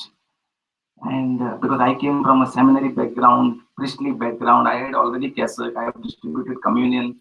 Yeah. So a lot of pride, ego, my philosophy, I have done philosophy in the seminary. Don't remember anything now. Yeah. So all those things were talking to me, and then brother began to preach on Joseph, the dreamer. You heard of Jacob's son? Did he make a mention today? Yeah. Have you all written down those points? I have written down those points. Yeah, how one of the Jacob's son was sold into slavery, and that's why Israelites landed up in Egypt and became slaves of Egypt. Correct? So, and I felt that he was talking about my slavery. I was weeping and weeping there as he was preaching, because the word of God was. I remember when my father died, I was in Kuwait, and when my mother called me that my father died, I didn't cry because my father was an alcoholic. I was many times thinking or rather praying even that he should die. Such was a chronic disease that we were into. Family had become sick with this alcoholism. There were fights in the family, disunity. Prayer was there, but that prayer had no faith. Prayer was there, but same thing. We, as usual, prayer without faith. I don't know whether you'll understand what is prayer without faith. Faith is a power. Faith is a power which empowers us to conquer the world.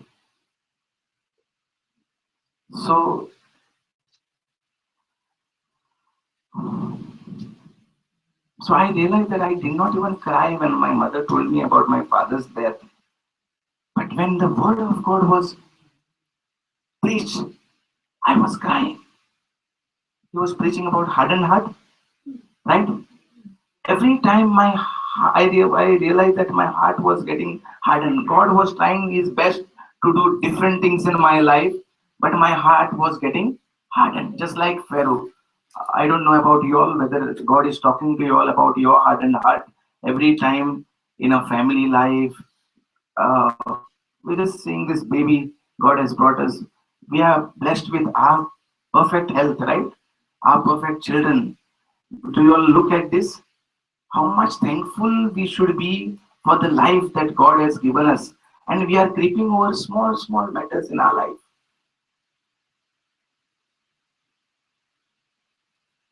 Compared to what we have, we forget and we creep over what we don't have. Again, evil reports. All day we are busy with evil reports. Why is God calling that evil report? Because whatever we see with our senses and believe, that's called evil report. Whatever we see in the Bible and that we believe is called a good report. That is why the Bible is called good news.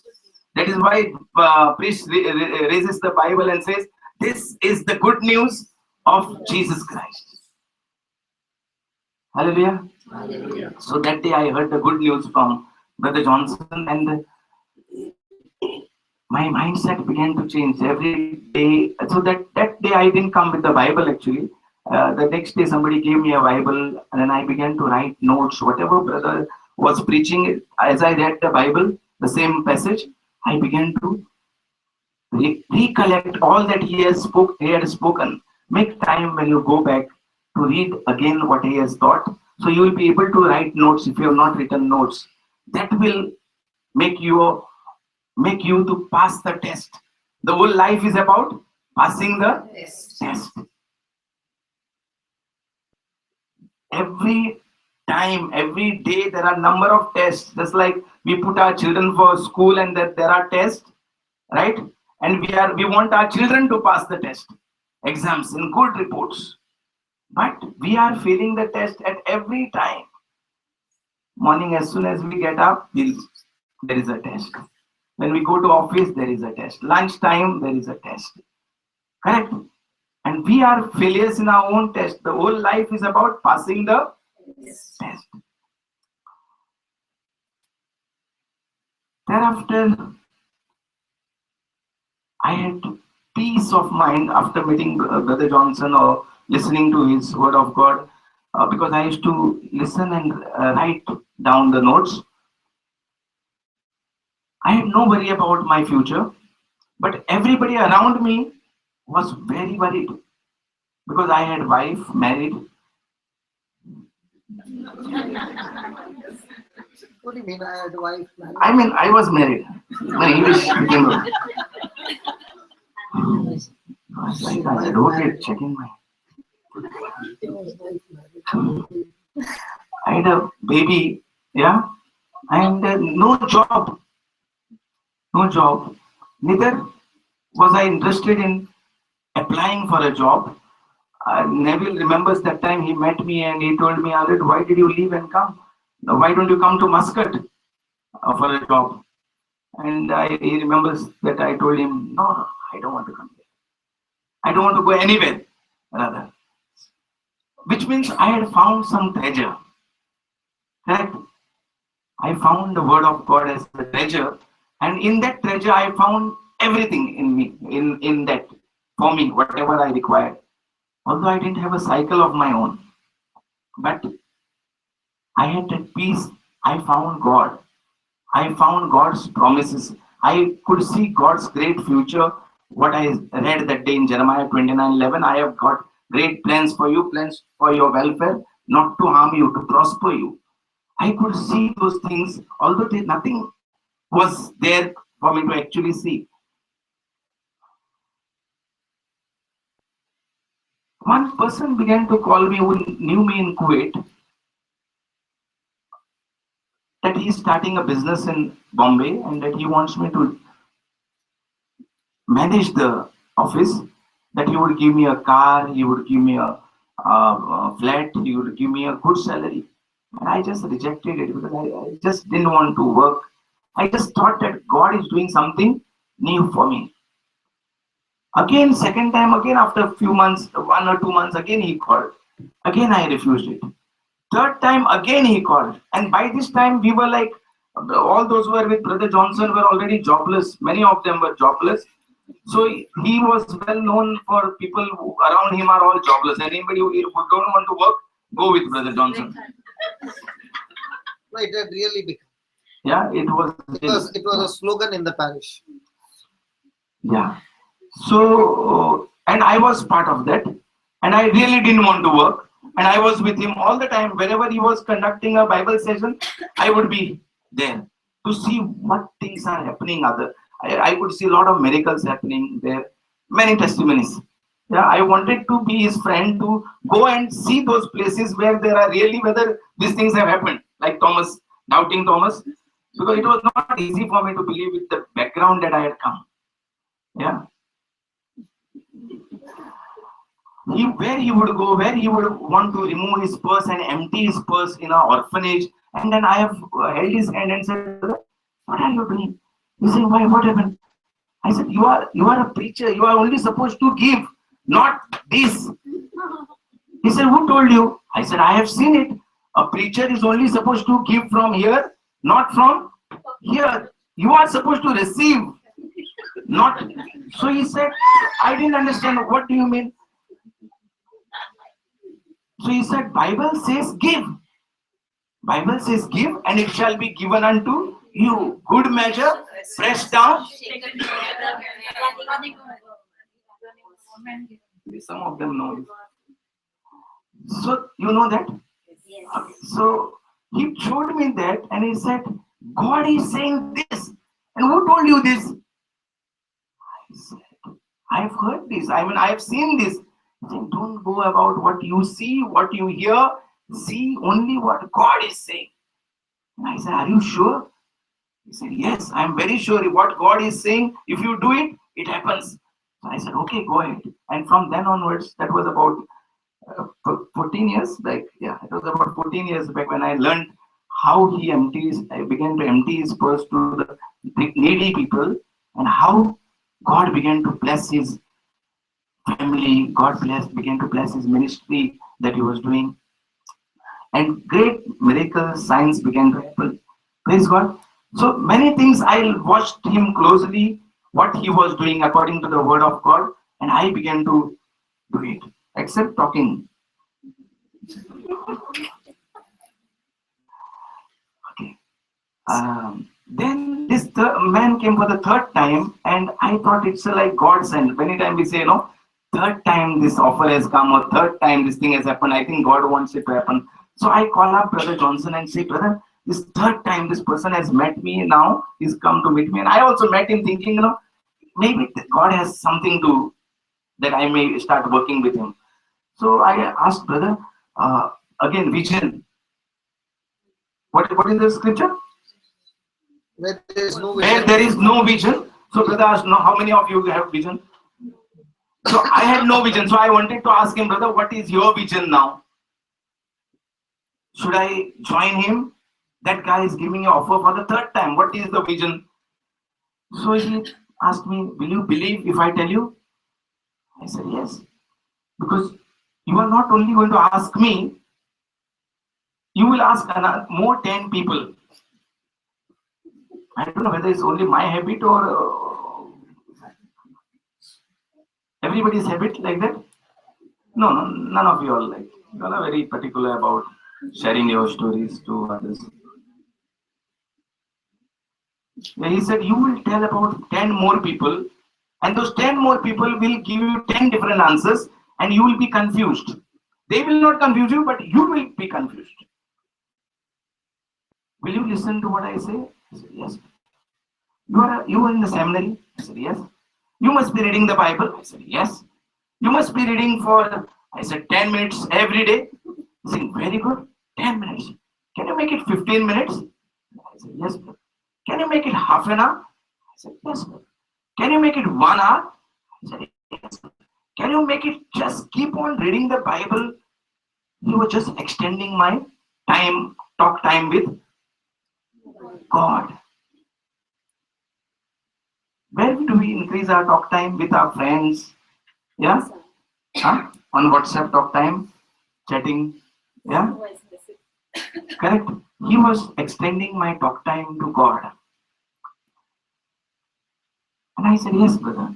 Just like he gave me an example of, just like you eat chana, you keep on eating chana, just like that, keep on eating God's word. God will begin to talk to you and give you the right judgment, decisions to make, right? Guidance to judge, to decide on whether you should join him or no. I will not tell you whether you should join him. Praise God. That's why most of our counseling, I have seen Brother Johnson, or even now when we are counseling people, we want you all to learn the word of God. First, learn God's word. God will begin to counsel you, because our counseling may be wrong. Because we don't know everything what you all are going through, but God knows. So when you begin to learn God's word, God will begin to talk to you. Praise God. So he gave me this and he left me with this, and I began to wait for the night. My house, my in-laws' house is like 18 people staying in a house. It's a joint family. So once everybody goes to sleep, I would begin to read the. Somebody else had given you should know what to do at night. Tell that also. It's good race. They must have heard that. Before, as I met Brother Johnson, I wanted my things to happen fast, because I didn't even have a cycle. I didn't have my bank balance. So I was thinking like God has got something, then he will tell me about through somebody, a man of God. So I used to go from this Bible class to another somebody's Bible class, another somebody there. Like just like the butterfly, Butterfly is better. At least he's doing some good job. I don't know what is this. You have anything? Huh? Butterfly only. No, but butterfly does some good work. This is like those who jump from here to there. They are like, I don't know, a rolling stone rather. Gathers no moss, right? Yes. It just rolls. Doesn't do anything good. No profit. So I began to do that in spite of I met Brother Johnson, but I thought there must be something hidden which I need to find out, get exposed to. Correct? What did you say that? Explode. Yeah, explode. So in the bargain, I met somebody told me there's a one holy man who's having visions. So I went to him, the big queue. In the big queue, I also goes out after a lot of patience. And What is the sound?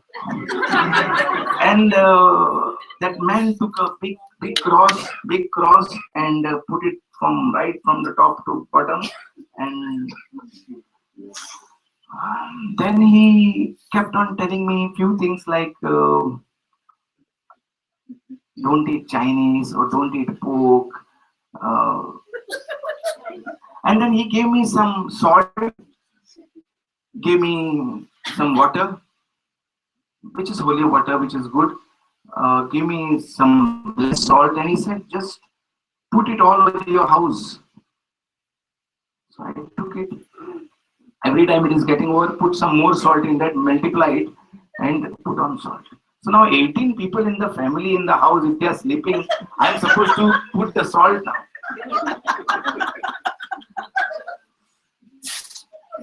And I did it. I did it. First of all, the house is already getting corroded because it is at the seaside.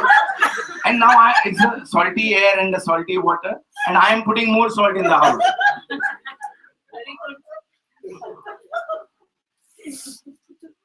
And then I told brother that, brother, I had gone to this place. So moment I said I had gone to this place, he said, did this man put a whole big cross over your body? I said, yes. Did he give you salt? I said, yes. Brother, how did you? I thought he got a vision as soon as he said, there are so many people coming to me after going to him. They are all depressed and they are all confused. Brother, please stop this. Get inside in the word of God. That same word which became flesh in Mother Mary, you begin to read it and the same word of God will become flesh in you. One question. He is staying in his in-laws. 18 people are sleeping. And at night is going with the salt and doing this. And supposing one of them opened the eye. Will they believe he is doing blessed salt or doing some? Out of 18, I'm sure somebody must have seen me also. Because none of them will sleep like that. No, somebody will be awake.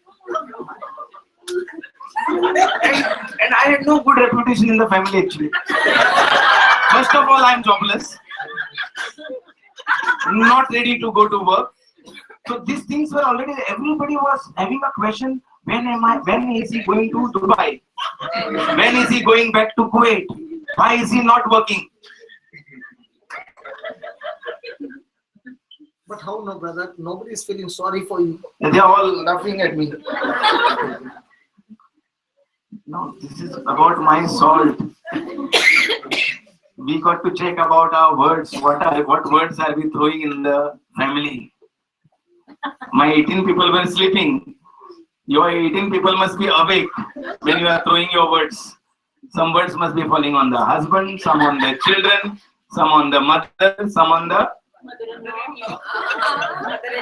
So, the salt at least will not do much damage except to the house because of the saltiness. But our words are most poisonous if they are not according to the word of God. They are all evil reports. What words we speak the whole day will make my life. My life is in you, Lord. Everything, all my, sum total of my decisions. So that's one about this. And when I asked brother about this, he said, just get inside the word of God. That word of God will talk to you. God will talk to you. And every night I began to read. From Genesis I began. I never remember reading the Bible like that. I did boast once upon a time when my brother-in-law told me, let's go for a Bible class. I said, I know the Bible from back to back, A to Z, from front to last page. 10 years in the seminary. I don't need to read the Bible. I don't need a Bible class. But now when I began to read, I realized that I don't know anything from the Bible. So began from Genesis. As I was finishing it, I used to go to sleep, whatever chapters. And one fine night, on a daily basis, I reached one day in Deuteronomy chapter 6 as part of my reading. Chapter 6. Yeah. I've already opened 5.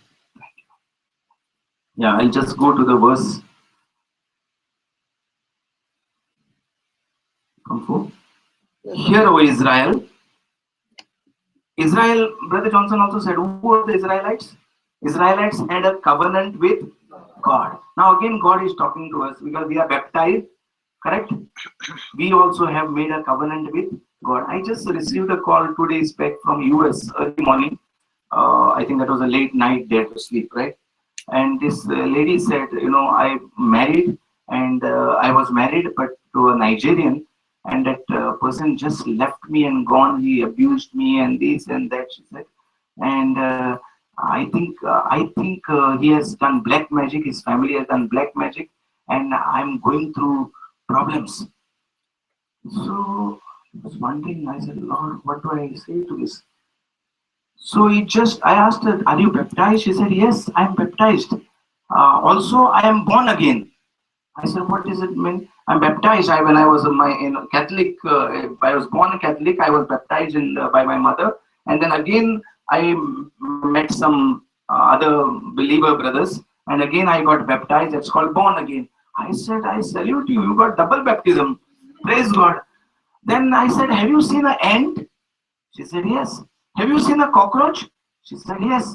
I said, does ant or a cockroach has any power over you? She said, no. In the same way, if you are baptized even once, you have been baptized twice. That black magic has got no power over you. It's like ant and it's like the cockroach. The power that you have is the same power, just like Mother Mary received that power and she got conceived with Jesus. In the same way, we have got baptized and we have that power of God to preach the word of God, to cast out demons, to heal the sick. That much power we have got with this baptism and sacrament. Praise God. So, because we are baptized, we have a covenant with God. We are same like now Israelites were without the blood of Jesus, correct? They were with the blood of the Lamb. Now we have got the blood of Jesus. Hallelujah. So he's talking about the Old Testament. Hear, O Israel. Israel is each one's name. You can say it to yourself. Yeah. The Lord our God is one Lord. First of all, we must know that there is only one Lord. Not all gods are one. There is only one God. There is only one Lord. Because then money is also somebody's Lord. Somebody's husband is Lord. Somebody's property is Lord. Somebody's job is Lord. What you talk most of the time, what you think most of the time is your Lord. So, children can be your Lord. Children's education can be your Lord. Children's future can be your Lord. What you think, whatever you are getting worried about is your Lord. Worried means all the time what you are dwelling in. So check. So here the Bible is saying the Lord our God is one Lord. We have only one Lord. So we got to think only about Him, what He has said, what He has promised. And thou shalt love the Lord thy God with all thy heart. So the more you speak about anything, you say, you show what you love. You love your children, then you talk all the time about your children. You talk about your finances, you are showing that you love your finances. About your job problems, then you talk about your loving this thing. Whatever, my property, my house, my this, you are showing your my clothes, my gold, whatever. My mother-in-law, then you are loving your mother-in-law. Yeah. So here thing, thou shalt love the Lord thy God with all thy heart and with all thy soul. With all thy soul means soul is all your mind, all your thoughts. 5 senses. 5 senses. That's the thinking. Soul is the thinking. And with all thy might, where is your strength going all the time? In your work, in your children, in your children's education? In your words. Yeah, in your words. So what type of words are you putting your energy into? Is it word God's word Worry. or worry word? We remember one sister telling us, I'm tired. Tired what? You're going in a factory? No. Going in an office? No. I'm tired because I've been thinking. Thinking what? Thinking things which are not pertaining to your department. I met another brother who was a chronic alcoholic. He works in Dubai. He has his children. The wife and the children have left him. He stopped alcohol now. He's sick. He came to Goa. He didn't find his family. He's saying, brother, I have changed, but they don't understand me. I said, you are changed. Good for you. But what you are supposed to do is seek God. Don't go into that department to tell them that I am changed. Go into God's department because that is your department. Let God know that you are changed. The more you seek God, God will come to know that you are changed, and God will add all those things unto you, your family back to you. You don't go into that department to search for them to say, I have changed. I said, are you working in a company? He said, yes. Which department are you? Saying, I'm in handling, airport handling. So do you go into personal department? Do you do their work? You are paid for their salary or you are paid for your work? Saying, my work. So don't go in that is God's department to find out about your family. You do about finding out God. Seek the kingdom of God first. Rest will be added. What we have done, we have sought everything first. We have sought Muscat first, we have sought Dubai first, we have sought everything first, but we have not sought God first. Then we have lost everything. Whatever we had sought, we begin to lose it.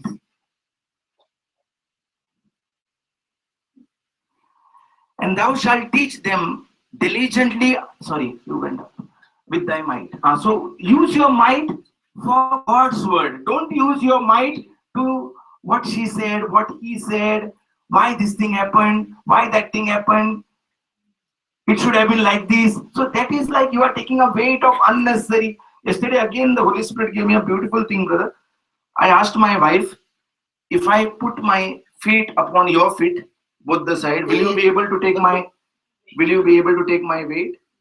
you be able to walk? She said, no. I said, in the same way, I have my own department as a father. You as a wife or a mother, you have your own department. You can't take my department and walk. God has given each one a department. Moment you begin to worry about what my responsibilities are, you will get tired, you will get weighty. Just like I keep my feet on your feet and you will not be able to walk. In the same way, this is what is happening. We are trying to take weight of others and we get trampled down, tired.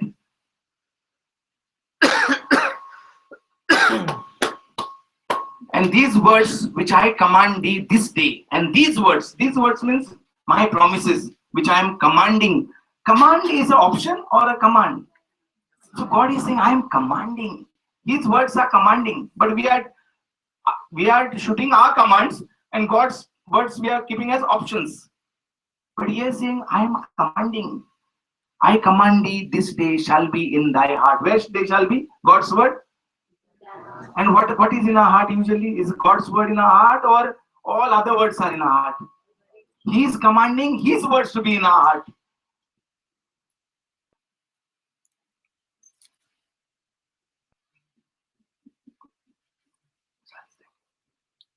So, okay, now by God's grace, from the time I met Brother Johnson, I began to realize this, that word of God has to be in our heart, by heart. Do you speak English?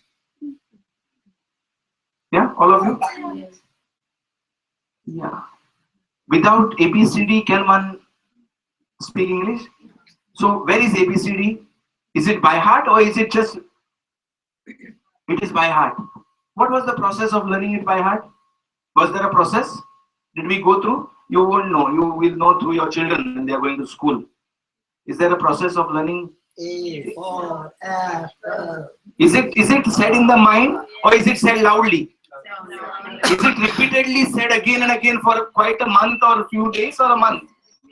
So that becomes by heart. Same way the Holy Spirit taught me. If you want to learn the word of God, say it loudly, repeatedly, again and again.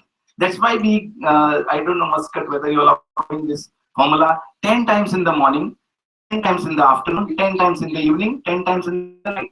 Minimum 40 times per day. 30 times to 40 times for those who are jobless, those who are looking for a job, those who are looking for life partner, 50 times per day. Increase the dose. What 50 times per day? What do you think? Word of God, like concerning worry and fear. For 3 days, you take a dose of, like just the doctor, we are at the doctor's place, right? There is a prescription. God's word is also a medicine. It says that Proverbs 4. Proverbs 4 says God's word is medicine to my bones, to my flesh. So we got to also take it in doses. When doctor says, we are very clear, we will not miss our dose, right? But when preacher says these things, they don't matter. Rest of the thing, healing, deliverance, yes, right? We immediately are ready to accept. But when we are giving some instructions about how to learn God's word, how does one learn ABCD? In the same way, one has to learn. So basically, all these 3 days, if you say 1 month prayer 40 times per day, 10 times in the morning, 10 times in the afternoon, 10 times in the evening, 10 times in the night. No side effects if you say it more. The more you say it, faster it will become by heart. Moment it is by heart, the word of God will begin to talk to you. Just like other things are talking, which are by heart. Right? Those things talk to you, no? Even when you were in your teens, or when somebody had done something, a teacher had said something. Yes. When you are married also. We met a lady, grandmother. She was 99-year-old. Her children are all settled with their children and grandchildren. Yeah. And this 99-year-old was very great mother who had a good memory. And she had a habit of giving bad words to her mother-in-law, to her husband. And one of her son, elderly son, came to say that, brother, please come and talk to my mother. I said, what happened to you? What happened? She said, no, I just want you to come and talk to her. She's 99-year-old. She's 99-year-old? She must be bedridden? No, she's perfect.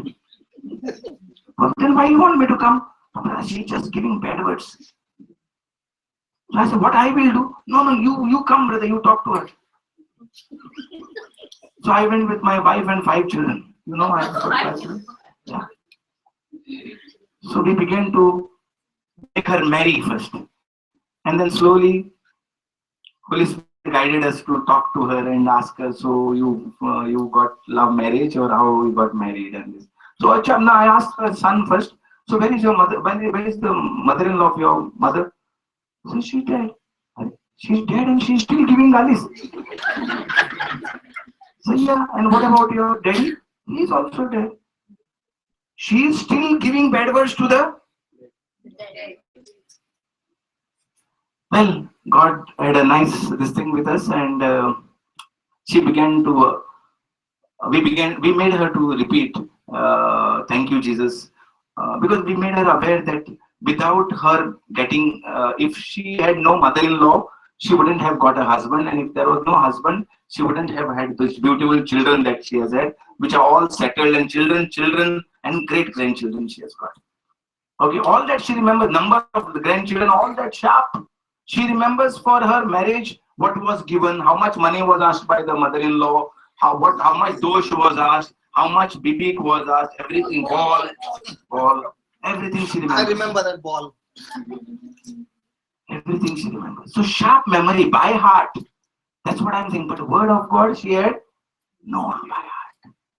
Then we made her to speak, thank you, Jesus, for giving me a wonderful mother-in-law. I bless her, I forgive her. And she says, no, no, no, she was saying first in the beginning. Then we made her to again repeat, and then began to say it. I thank you, Jesus, for giving me a nice husband. I bless him, I forgive him. So all these things we made her to repeat, and then her daughter-in-law who was there taking care of her, she began to repeat make her to repeat, and exactly she died in Christmas after a peaceful death. Last Christmas she died. I'm not sad also, happy also. She died a peaceful death without giving galis. Yeah, thank God. So why I'm saying is that Learning by heart. learning by heart. We have learned so many things by heart, which we can remember even when we are old. We know what are the things, ordeals we have gone through a wedding day, what she had said, what this one had said, but we don't know what God has said. Correct? So very important. And if you want to prosper and you want to prosper Muscat, you all are in Muscat. God has not brought you all to be slaves and take money home here. God has brought you all to prosper this Muscat, bless Muscat. Yeah? But we are going to work there. Right? Oh, time. Yeah. But we have come here as baptized with a covenant to take people out of slavery here. Just like Moses was sent to take them out from slavery, we have come here. Praise God. Are you clear with your self-identity? Why we are here? Yes, yes. Okay. So thou shalt teach them diligently. Okay, I command thee this day shall be in thy heart. So first is get the word of God. 3 days, one prayer, loudly say it again and again. It will become by heart. Teach them to the other people. Main important thing is knowing what God has said about us. Otherwise, we will only be talking about what others have said about us. And thou shalt teach them diligently unto thy children. So what are you supposed to do? One, you are supposed to hear it in your heart, and then you are supposed to teach them to your children. What do we teach them? I remember my mother sometimes would tell me, "Think Rosnaga, don't go to their neighbor's house." Why? Because they had some misunderstanding. So what do we teach us? I did not say. You did not understand me. It doesn't happen in their place. Yeah. For us in Goa, it happens, right? Don't go.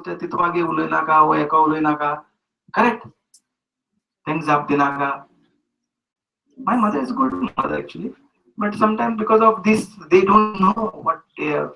Now my mother is at the age of 72, she's 81 now. At the age of 72, when I met Brother Johnson and when I began to learn the word of God, she got the book. She had taught me to read the Bible.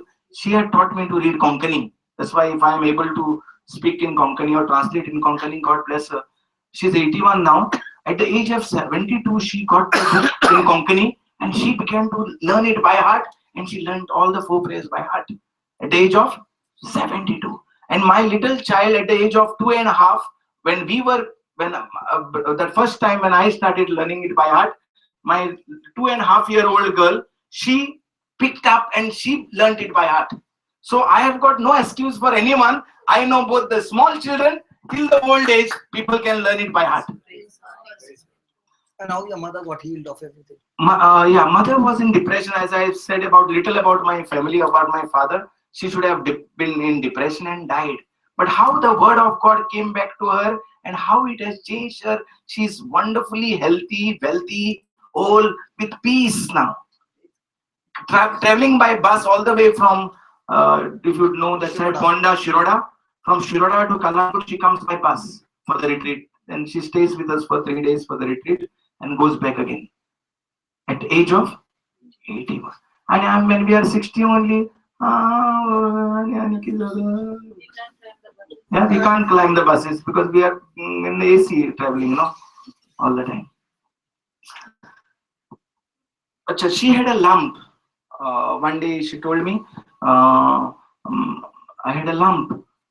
She said it was so big. So I said, why you didn't tell me? She said, no, I didn't tell you. I said, did you tell my brother at home? He said, no, I didn't tell him. I was praying, Because I was praying, I knew that thing will go. And it went off, she said. Such is the faith. This is called faith. This is called believing.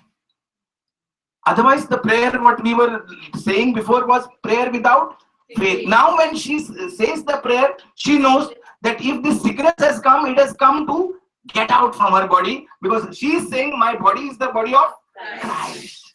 So what you say, you just like brother said, that's the road to the airport. Why? Because there was a direction there.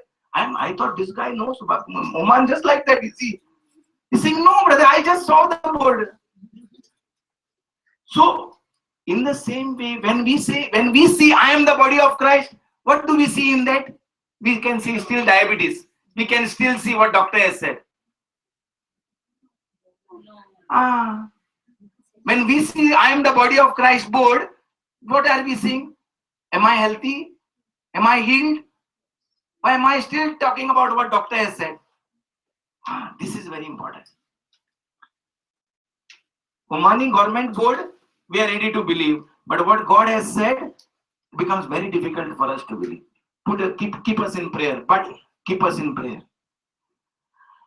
Okay, so thou shalt teach them diligently unto thy children, and shalt talk of them when thou sittest in thy house, and when thou walk by the way, and when thou lie down, and when thou rise up. 4 times you are supposed to. Which means, is there any other time? There is no. Is there a time where you are not supposed to teach or speak the word of God, or is it all the time? How many times are we praying? How many times are we remembering the word of God? You are in a Muslim country. How many times are the Muslim people praying? And what are they praying? What is namaz? What is prayer? Word of God. What is the word of God? They are praising God. They are praising God. Last month I was in Dubai. Again, this thought came to me, and I went on the Google and checked the translation out. Out of the whole prayer, 90% is about praising God. Just like I believe in God, the Father Almighty, creator of heaven and earth. I believe in Jesus Christ. It's about their belief in God. Our Father, who art in heaven, hallowed be thy name. Thy kingdom come, thy will be done. Exactly what is in our prayer is they are praying in a different way. Oh merciful God. 1, 2, 3 things which are little this thing, but lot to learn, then to point out their mistakes. We can judge them that they are praying but they are not behaving properly. We can do a lot of judgment, but what are we learning from each one? Daniel prayed 5 times, right? Yes, brother? How many times are we praying? Once in the morning if we get a time, and night just Sai Baba. What? Sai Baba. Sai Baba nere. Sai Baba म्हणजे in case I die, come and take me. Sai Baba. और मगा. मैं सोचा साई बाबा को क्यों बुला रहा है? Very close, man. I heard Sai Baba. In Konkani we are very close. We are close to nothing. We are not close to God. Correct. चल आगे जा. So praying 5 times, learning from them, speaking God's word continuously, or saying I believe 5 times, Our Father 5 times, Hail Mary 5 times, a divine mercy just twice, thrice. It's very important. It will change your whole direction, your family life, your business life. From slavery, it will take you out into victory. We see Muslim people are prosperous. Why? Sure point is because they are praising God 5 times. And we have become their slaves. Instead of they should become our slave, we have become their slaves. We are saying our God is right God, our God is a great God, yet we are going into slavery because we are not using that God, we are not praising that God enough. Amen? Amen. Hallelujah. Hallelujah. Praise God. And thou shalt bind them for a sign upon thy hand. Like we put gold, no? Watch. Saying word of God should be. And they shall be as frontlets between thy eyes. What do we look in the front of our eyes all the time? The problems, the doctor's report, the bank balance, the property papers. What are we looking at it all the time? The word of God. children's reports, children's education. Child is just small, thinking about the graduation plan, the money that needs to be saved for the marriage, for the studies. Yeah, you all are also going to do this, but you all are safe here. I know a young boy, 10-year-old boy, sorry, SSC boy. The mother was still just shouting at the boy, saying that you didn't do well in these tests. I don't know what tests they were. Lately, there were some tests. This semester must be. Yeah, you have to do better. You have to do 80, 85% or 90%. And suddenly the child got fever and the child died of dengue. Only son. So we are good at pressurizing, putting deadlines for others, for our children, but we don't have deadlines for ourselves. Instead of enjoying the children as a gift from God, we are pressurizing our children for education because my brother's child has studied more, so I've got to be better than my brother's child. All this competition, all life is about competition, not about love. And thou shalt bind them up for a sign upon thy hand, and they shall be as frontlets between thy eyes. And thou shalt write them upon the posts of thy house and on thy gates. I have seen doctor has put all over the word of God. God bless you, doctor. Great example for all of us. Thank you, Jesus. Only God bless you. Upon the post of thy house and on thy gates. And it shall be when the Lord thy God. So all this while from 4 verse till 8 verse he's talking about the word of God, word of God, word of God, word of God. I bet you will do this and you see. Word of God, word of God, word of God. This is what Brother Johnson did, word of God. People were laughing at him. What is it? Word of God, word of God, word of God. He has got no work. Word of God, word of God blessed us immensely. Much more, exceedingly, abundantly, far more than what we can imagine in Goa. Praise God. Yes. Hallelujah. If you all have not come, please come to Goa and see what God has done. Hallelujah. And it shall be when the Lord thy God shall have brought thee into the land which he swore unto thy fathers, to Abraham, to Isaac, and to Jacob. So who are our fathers? So God has promised something to Abraham, Isaac, and Jacob. Every time you know that they are, when we don't know these are our fathers, we think that our fathers on the certificate, we are worried about their inheritance, their wealth, their land. Right or wrong? We are so, our focus, whether it's a daughter of the house, a son of the house, the focus is on the property of the father. Even for a small piece of land or a small piece of room, there will be fights because I am the child of the family. But who is our father? Abraham, to Isaac, and to Jacob. God has promised them. And those who believe that these are the fathers, we can inherit all what has been promised to them. We can inherit. Hallelujah. Hallelujah. What is better for you? To inherit what your father has left you, or to inherit what God has given to Abraham, Isaac, and Jacob? Now let's see what he has given.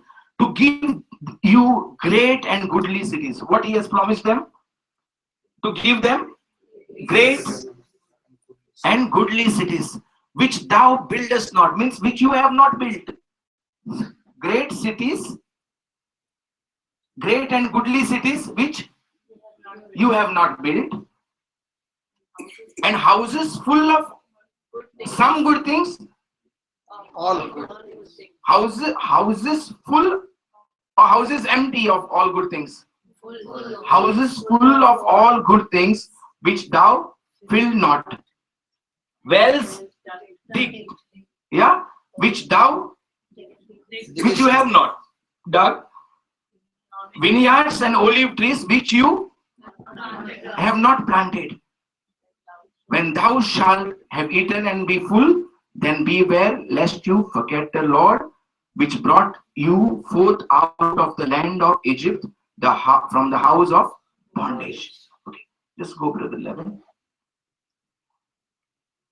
10, 11. So what is he saying? What he has promised? Goodly cities, great and goodly cities, which you build not.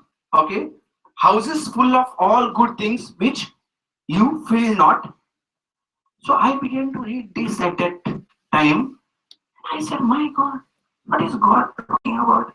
He's talking about houses full of all good things, which I did not fill, wells dug, vineyards planted. Yeah. So as I read this, I said, I need job. Why? He's ready to give me a flat. He's ready to give me a good salary. He's ready to give me a car. Why I need a job? Only to get a flat, or tomorrow to buy a flat or rent a flat. Because I'm staying at a mother-in-law's place. Correct. So why do you all come to work here? To make a house, right? Or time pass.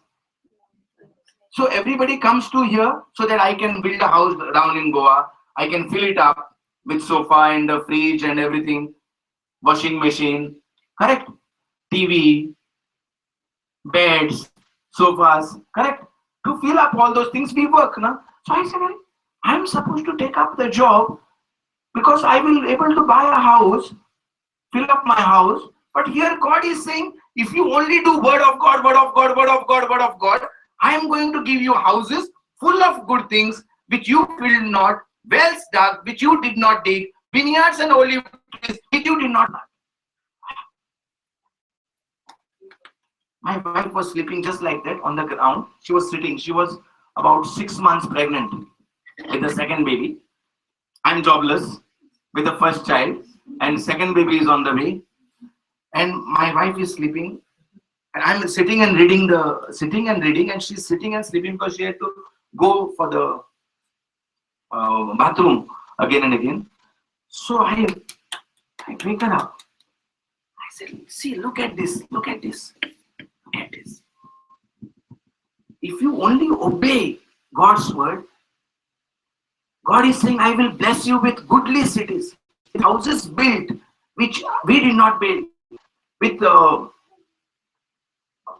vineyards planted, which we did not plant, with wells dug, which we did not dig. If you only obey the word.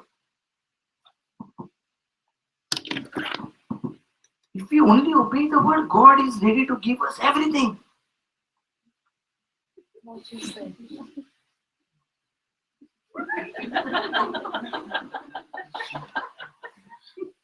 And she looks at the wall and she goes to sleep. There was a watch on the wall, and the time was 1:30 in the middle of the night, early morning. So my wife must have thought I got a good vision, right? At 1:30 in the night. What would you tell your husband? Go to sleep. Well, my wife didn't tell me go to sleep. What else would you say? Yeah, 1:30 in the night. Sutla? What? Sutla. Yeah, come. Sutla means? Nikal, yeah. Sutla. Yeah. Sukla. No, Sutla. Sutla means inside that wire is the cabling. Cable. Cable. But she didn't say anything. She was very kind to me. She just went to sleep. No, Joe? Joe will say this thing. So she was very kind. She didn't say anything. But what I saw that day, I believed. Because I was supposed to work to get all this, right? So from that day onwards, my mind became more, but I kept on reading. And then that's one day I told brother, I'm going to Goa. And he said, why? I said, No, you say. I'm going to the beach side in Goa. There are a lot of foreigners who come that side.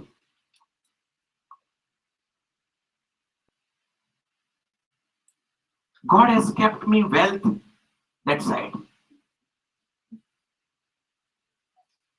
Tell them the scripture that you read. The The wealth of the unrighteous will be handed over to the wealth of the unrighteous shall be added unto the hands of righteous. the hands of the the righteous. righteous. Praise God. So okay, he comes and tells me, I'm going to Goa. I said, what for? He said, I'm going to do business. I said, good. How much money you got? I don't have money. Then what you got? I got a scripture. What scripture did you find? I found a scripture. The wealth of the unrighteous will be handed over into the hands of the righteous. So I said, where will you find the unrighteous? He said, simple. Go to the Goa beach side, all unrighteous. All the wrong things are happening. And I will go and be there. And God has promised me that He's going to transfer the wealth into my hands. And you are speaking faith. And I said, okay, praise God, let's make a prayer. And by now, he was very much in the scriptures.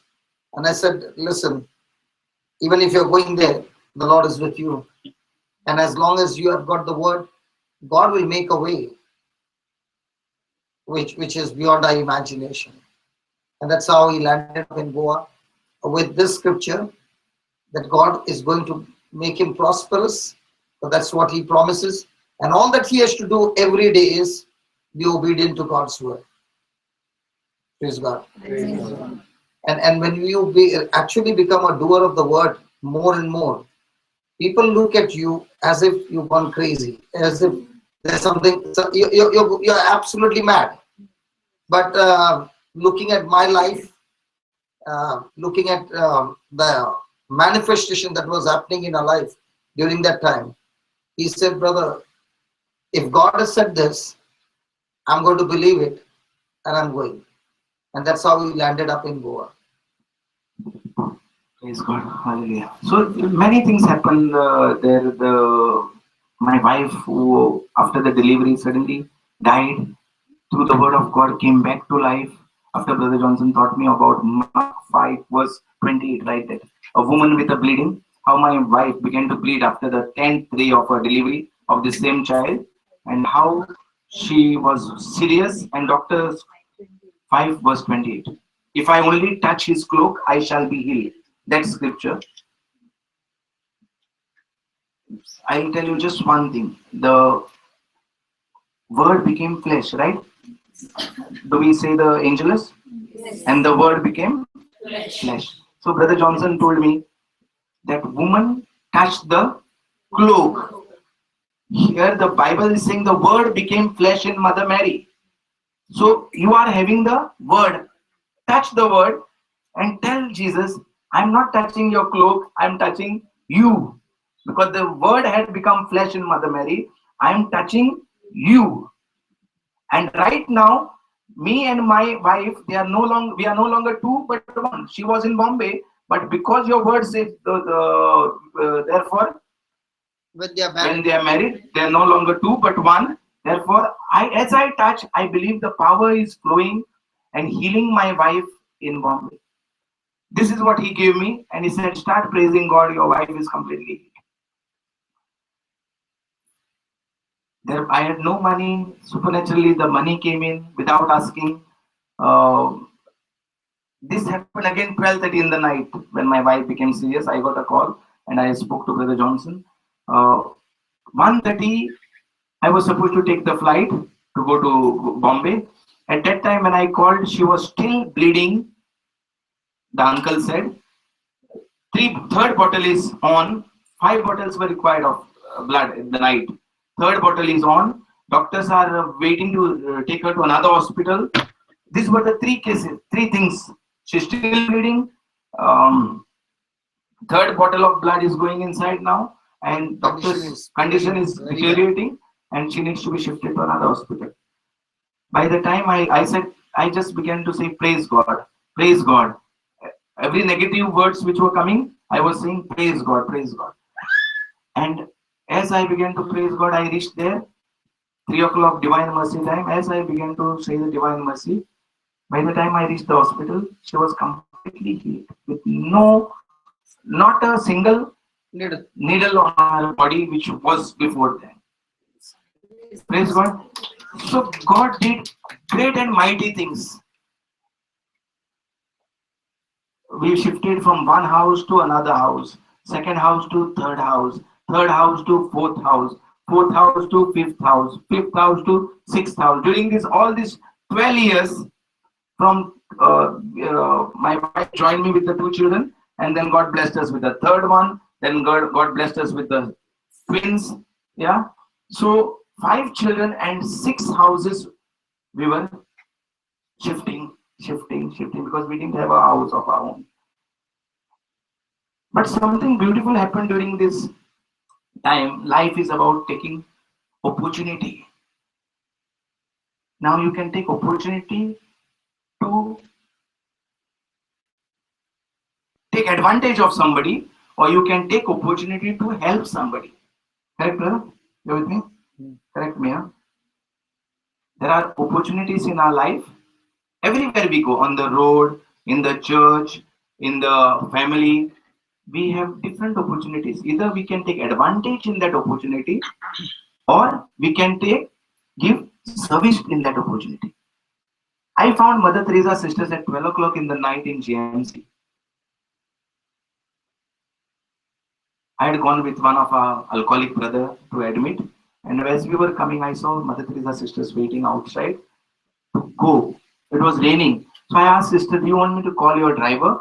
She said, "No, we don't have a driver." I said, "So you are driving yourself?"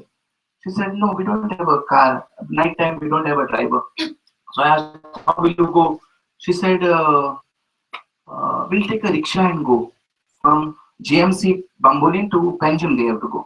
So I said, "Can sister, we are passing by that side. Can we drop you?" She said, "No, no, no. Don't worry about us. We will go. We are used to it." "No, sister. Please let us drop you all. It's not nice for us to leave you all. Please give us a chance. We will drop you all." And we dropped them. Came to know that they are such a life of sacrifice. They have brought somebody for delivery in the night. They don't have a driver in the night, but yet they are serving in the night. Not worried about who will drop them, who will pick them up. I told sister, anytime you need a driver in the night, please call us up. We are many of us who can help you. Sister said, okay, but she never called us. But something, what at night I saw the self-sacrificing spirit. I had never met Mother Teresa. I never knew about never was interested in knowing about what they are doing. But that night, what I saw, I realized that this is a life of service. Once a week at least, my foot started going, which started going to that place with Mother Teresa. I began to take my family along with me. We began to do something or else in that place. The sisters were not all the time cooperative. We began to give a sound system where the word of God can be played, the hymns can be played. We did some decoration during the Christmas, but we didn't find any more. I mean, the sisters were not very friendly. Suddenly 3 years back, new sister came in there who, when we went there, suddenly started showing little attention. So we began to go inside. There were little children there who were left after delivery. Some of them are handicapped, deformed. Some of them are mentally retarded. Some of them are good children, but just rejected from the mothers immediately after the delivery. So we thought we'll send our two girls. That time they were 12 and 10, to play with them, to help them whatever they can. So that instead of going for a movie on a Sunday or going for a picnic or outing on a Sunday weekday, we wanted them to serve, take this opportunity to serve. And that's how they began to go every day, every Sunday and serve there. So for last 3 years, they began to serve. Suddenly, then sisters began to find out who we are. They began to come to the center. They saw the new creation home. They saw the alcoholic boys. They saw our home where we are staying, that it is not ours. And Well, there was a relationship in serving. There are about 70 old mothers who are also rejected by the children. They are on the road. They were on the roadside that they have been brought, and this side rejected children. So as this was going on, there came a man there who said to Mother Teresa, "These are the keys of my house. I want to give you the house."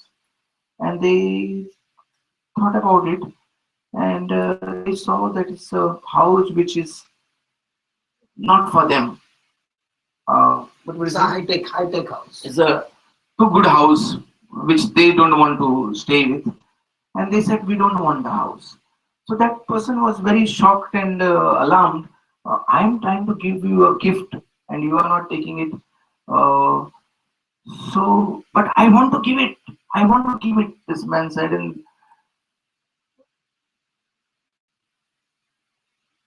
And then the sisters told him, if you want to give it to a family whom I will tell you. And the sister, he said, no problem, I will give it. And sister called me and told him, give it to this family. And that's how exactly what is written here has come to after 12 years and after moving into 6 houses. This is the 7th house that God has blessed us and has gifted. It's a free gift from God, from nowhere, who did not know about us, but somehow came into our life. Sadhu Singh is his name. Sadhu Singh. He's not a Catholic, not a Christian. He's a Sardar. He's a Sardar, Punjabi. The value of the house is not much. It's about 8.5 crores only.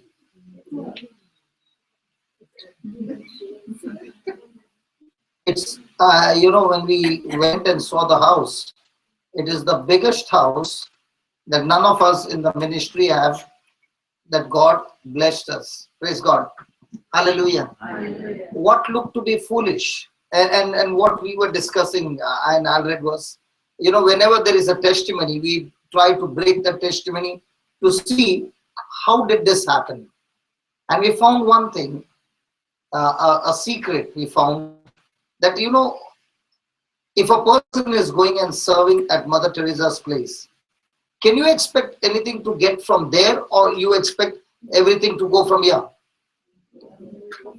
Come on, from your side, right? So we found that the secret is that in life we have got two choices. Either you serve somebody by choice or you serve somebody by force. So for example, you are working in your office. You can go there to serve to get a salary, or you can go there to serve to solve their problem. It's your attitude. Okay? And if your attitude is, God, I will look out for every opportunity that I get, so that through that I'm able to solve somebody's problem. And when you do that, you will always find that when you have served somebody, through that somebody will come your promotion.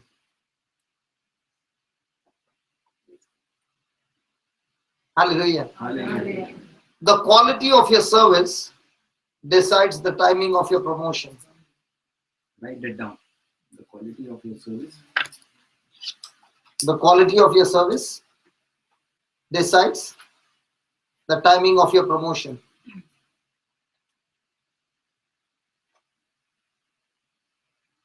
Our promotion will come through somebody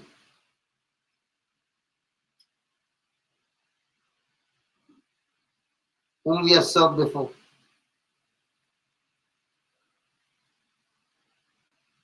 So we found a secret now.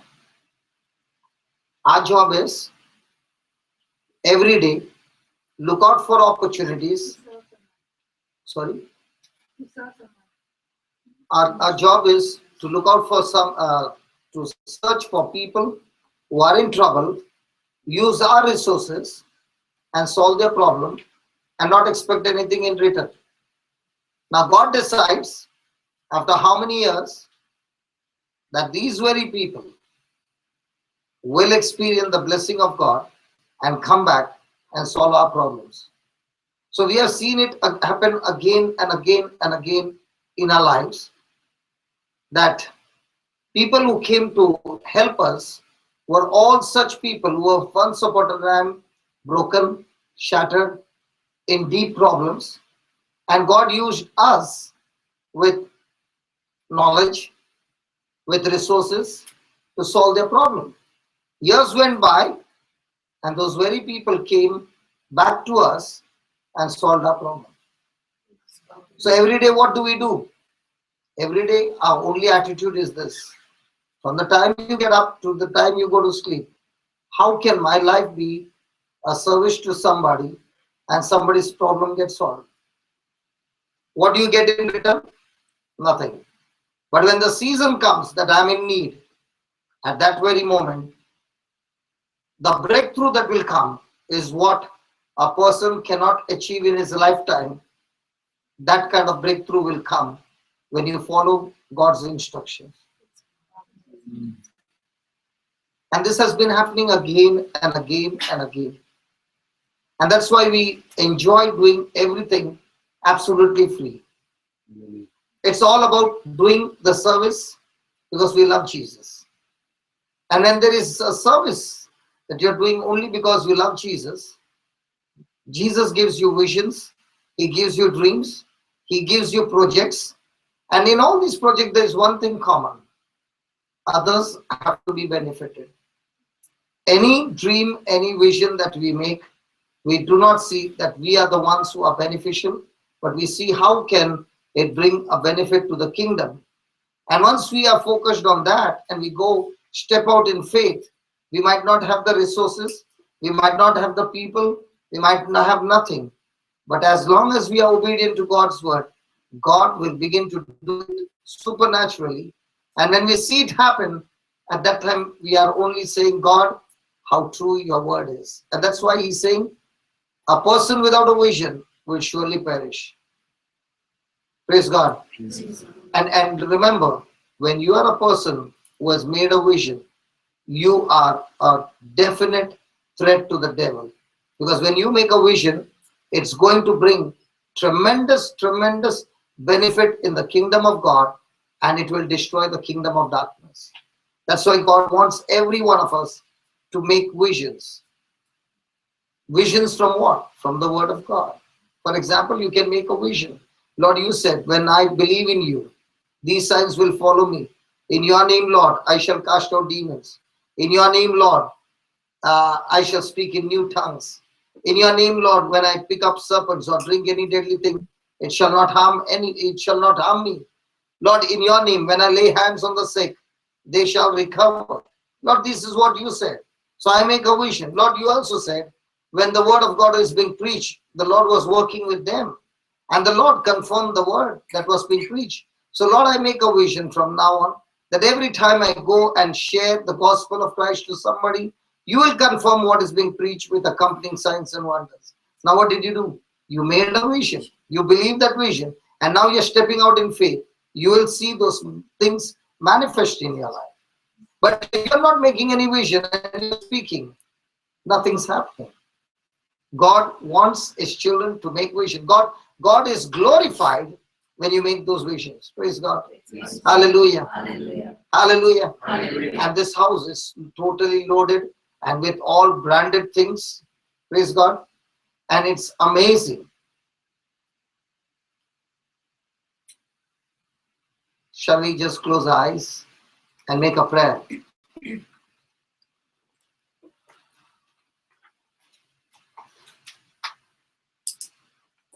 When we are the doers of the word of God, the favor of God gets activated in our life.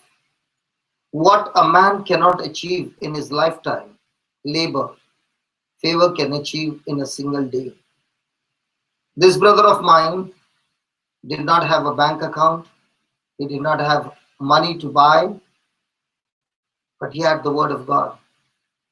He had the faith, he had the belief. And all that God had given him, the resources, he began to use it by becoming a servant by choice. And what looked impossible, a place where people empty what they have to give to this place. Never could we ever think that from this very place would come such a big miracle. My friend, God wants to do great and mighty things in our life. But before He can do these great and mighty things, what am I willing to believe and use that resource in the kingdom of God? Am I a servant by choice? Or am I a servant by force? Or am I a servant because I want to serve God because I will get blessed? But a person who is servant by choice is a servant because he loves Jesus.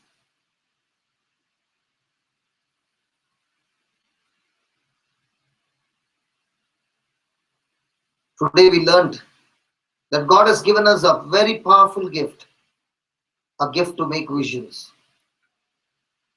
But this very gift has been abused by the devil, deceived. We have been deceived, and he is using the same gift by putting pressure on us so that the visions that we make is not according to God's word, but it's all negative expectations, negative thinking, negative end. Every time we are worried, it's a vision that we have made, but on the negative side. And such kind of visions, when spoken, activates the spiritual realm and brings destruction in our life. Today God is showing us that when we keep His law, that is, when we follow His teachings, His instructions, His doctrines,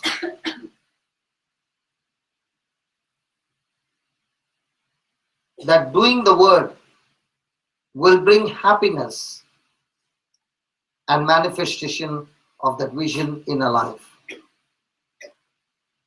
So Father God, in the name of Jesus, under pressure, we have believed the wrong things, we have spoken the wrong things. Out of fear, we have activated in the spiritual realm negative things.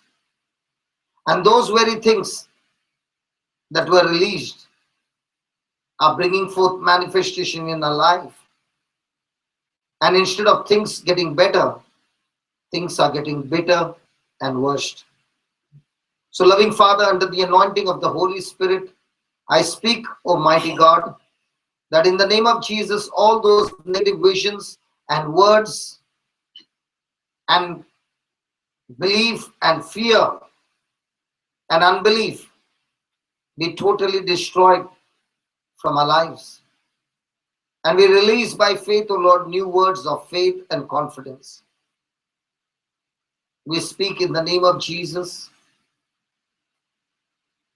that we are victorious and supernatural things are manifested from the kingdom of God. Lord, we declare and we commit to you that we seek you, your kingdom, your righteousness, and as your word says, everything else shall be added unto us. We thank you and praise you, Lord, for showing us the example of Joshua and Caleb, that they made vision on the word of God, that no matter how much the pressure came from opposition, from criticism, they were unmoved. They continued to believe in faith and in belief, and as they continued to believe, they mixed their faith, and they are the ones who inherited the land, which not only blessed them, but their very decision of belief brought blessing unto their generations.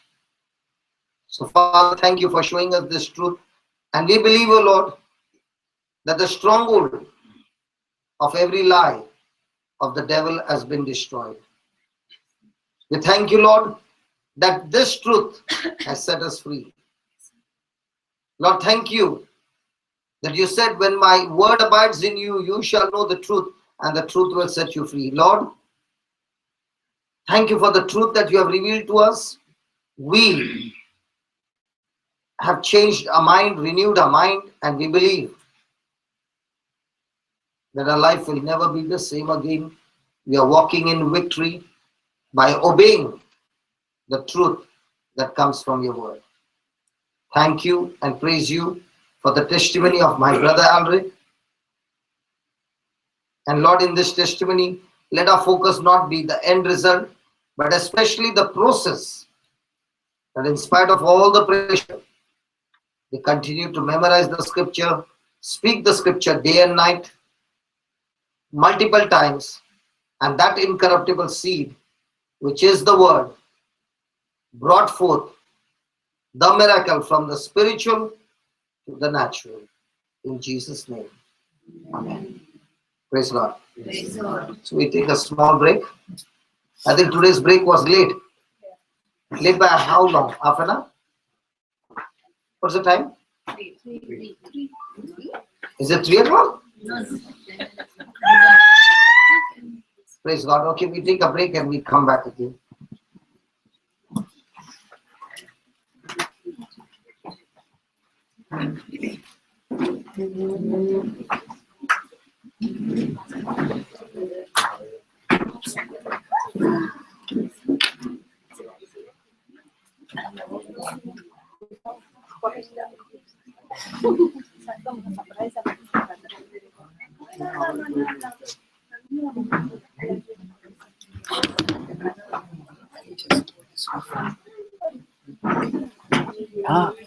Live.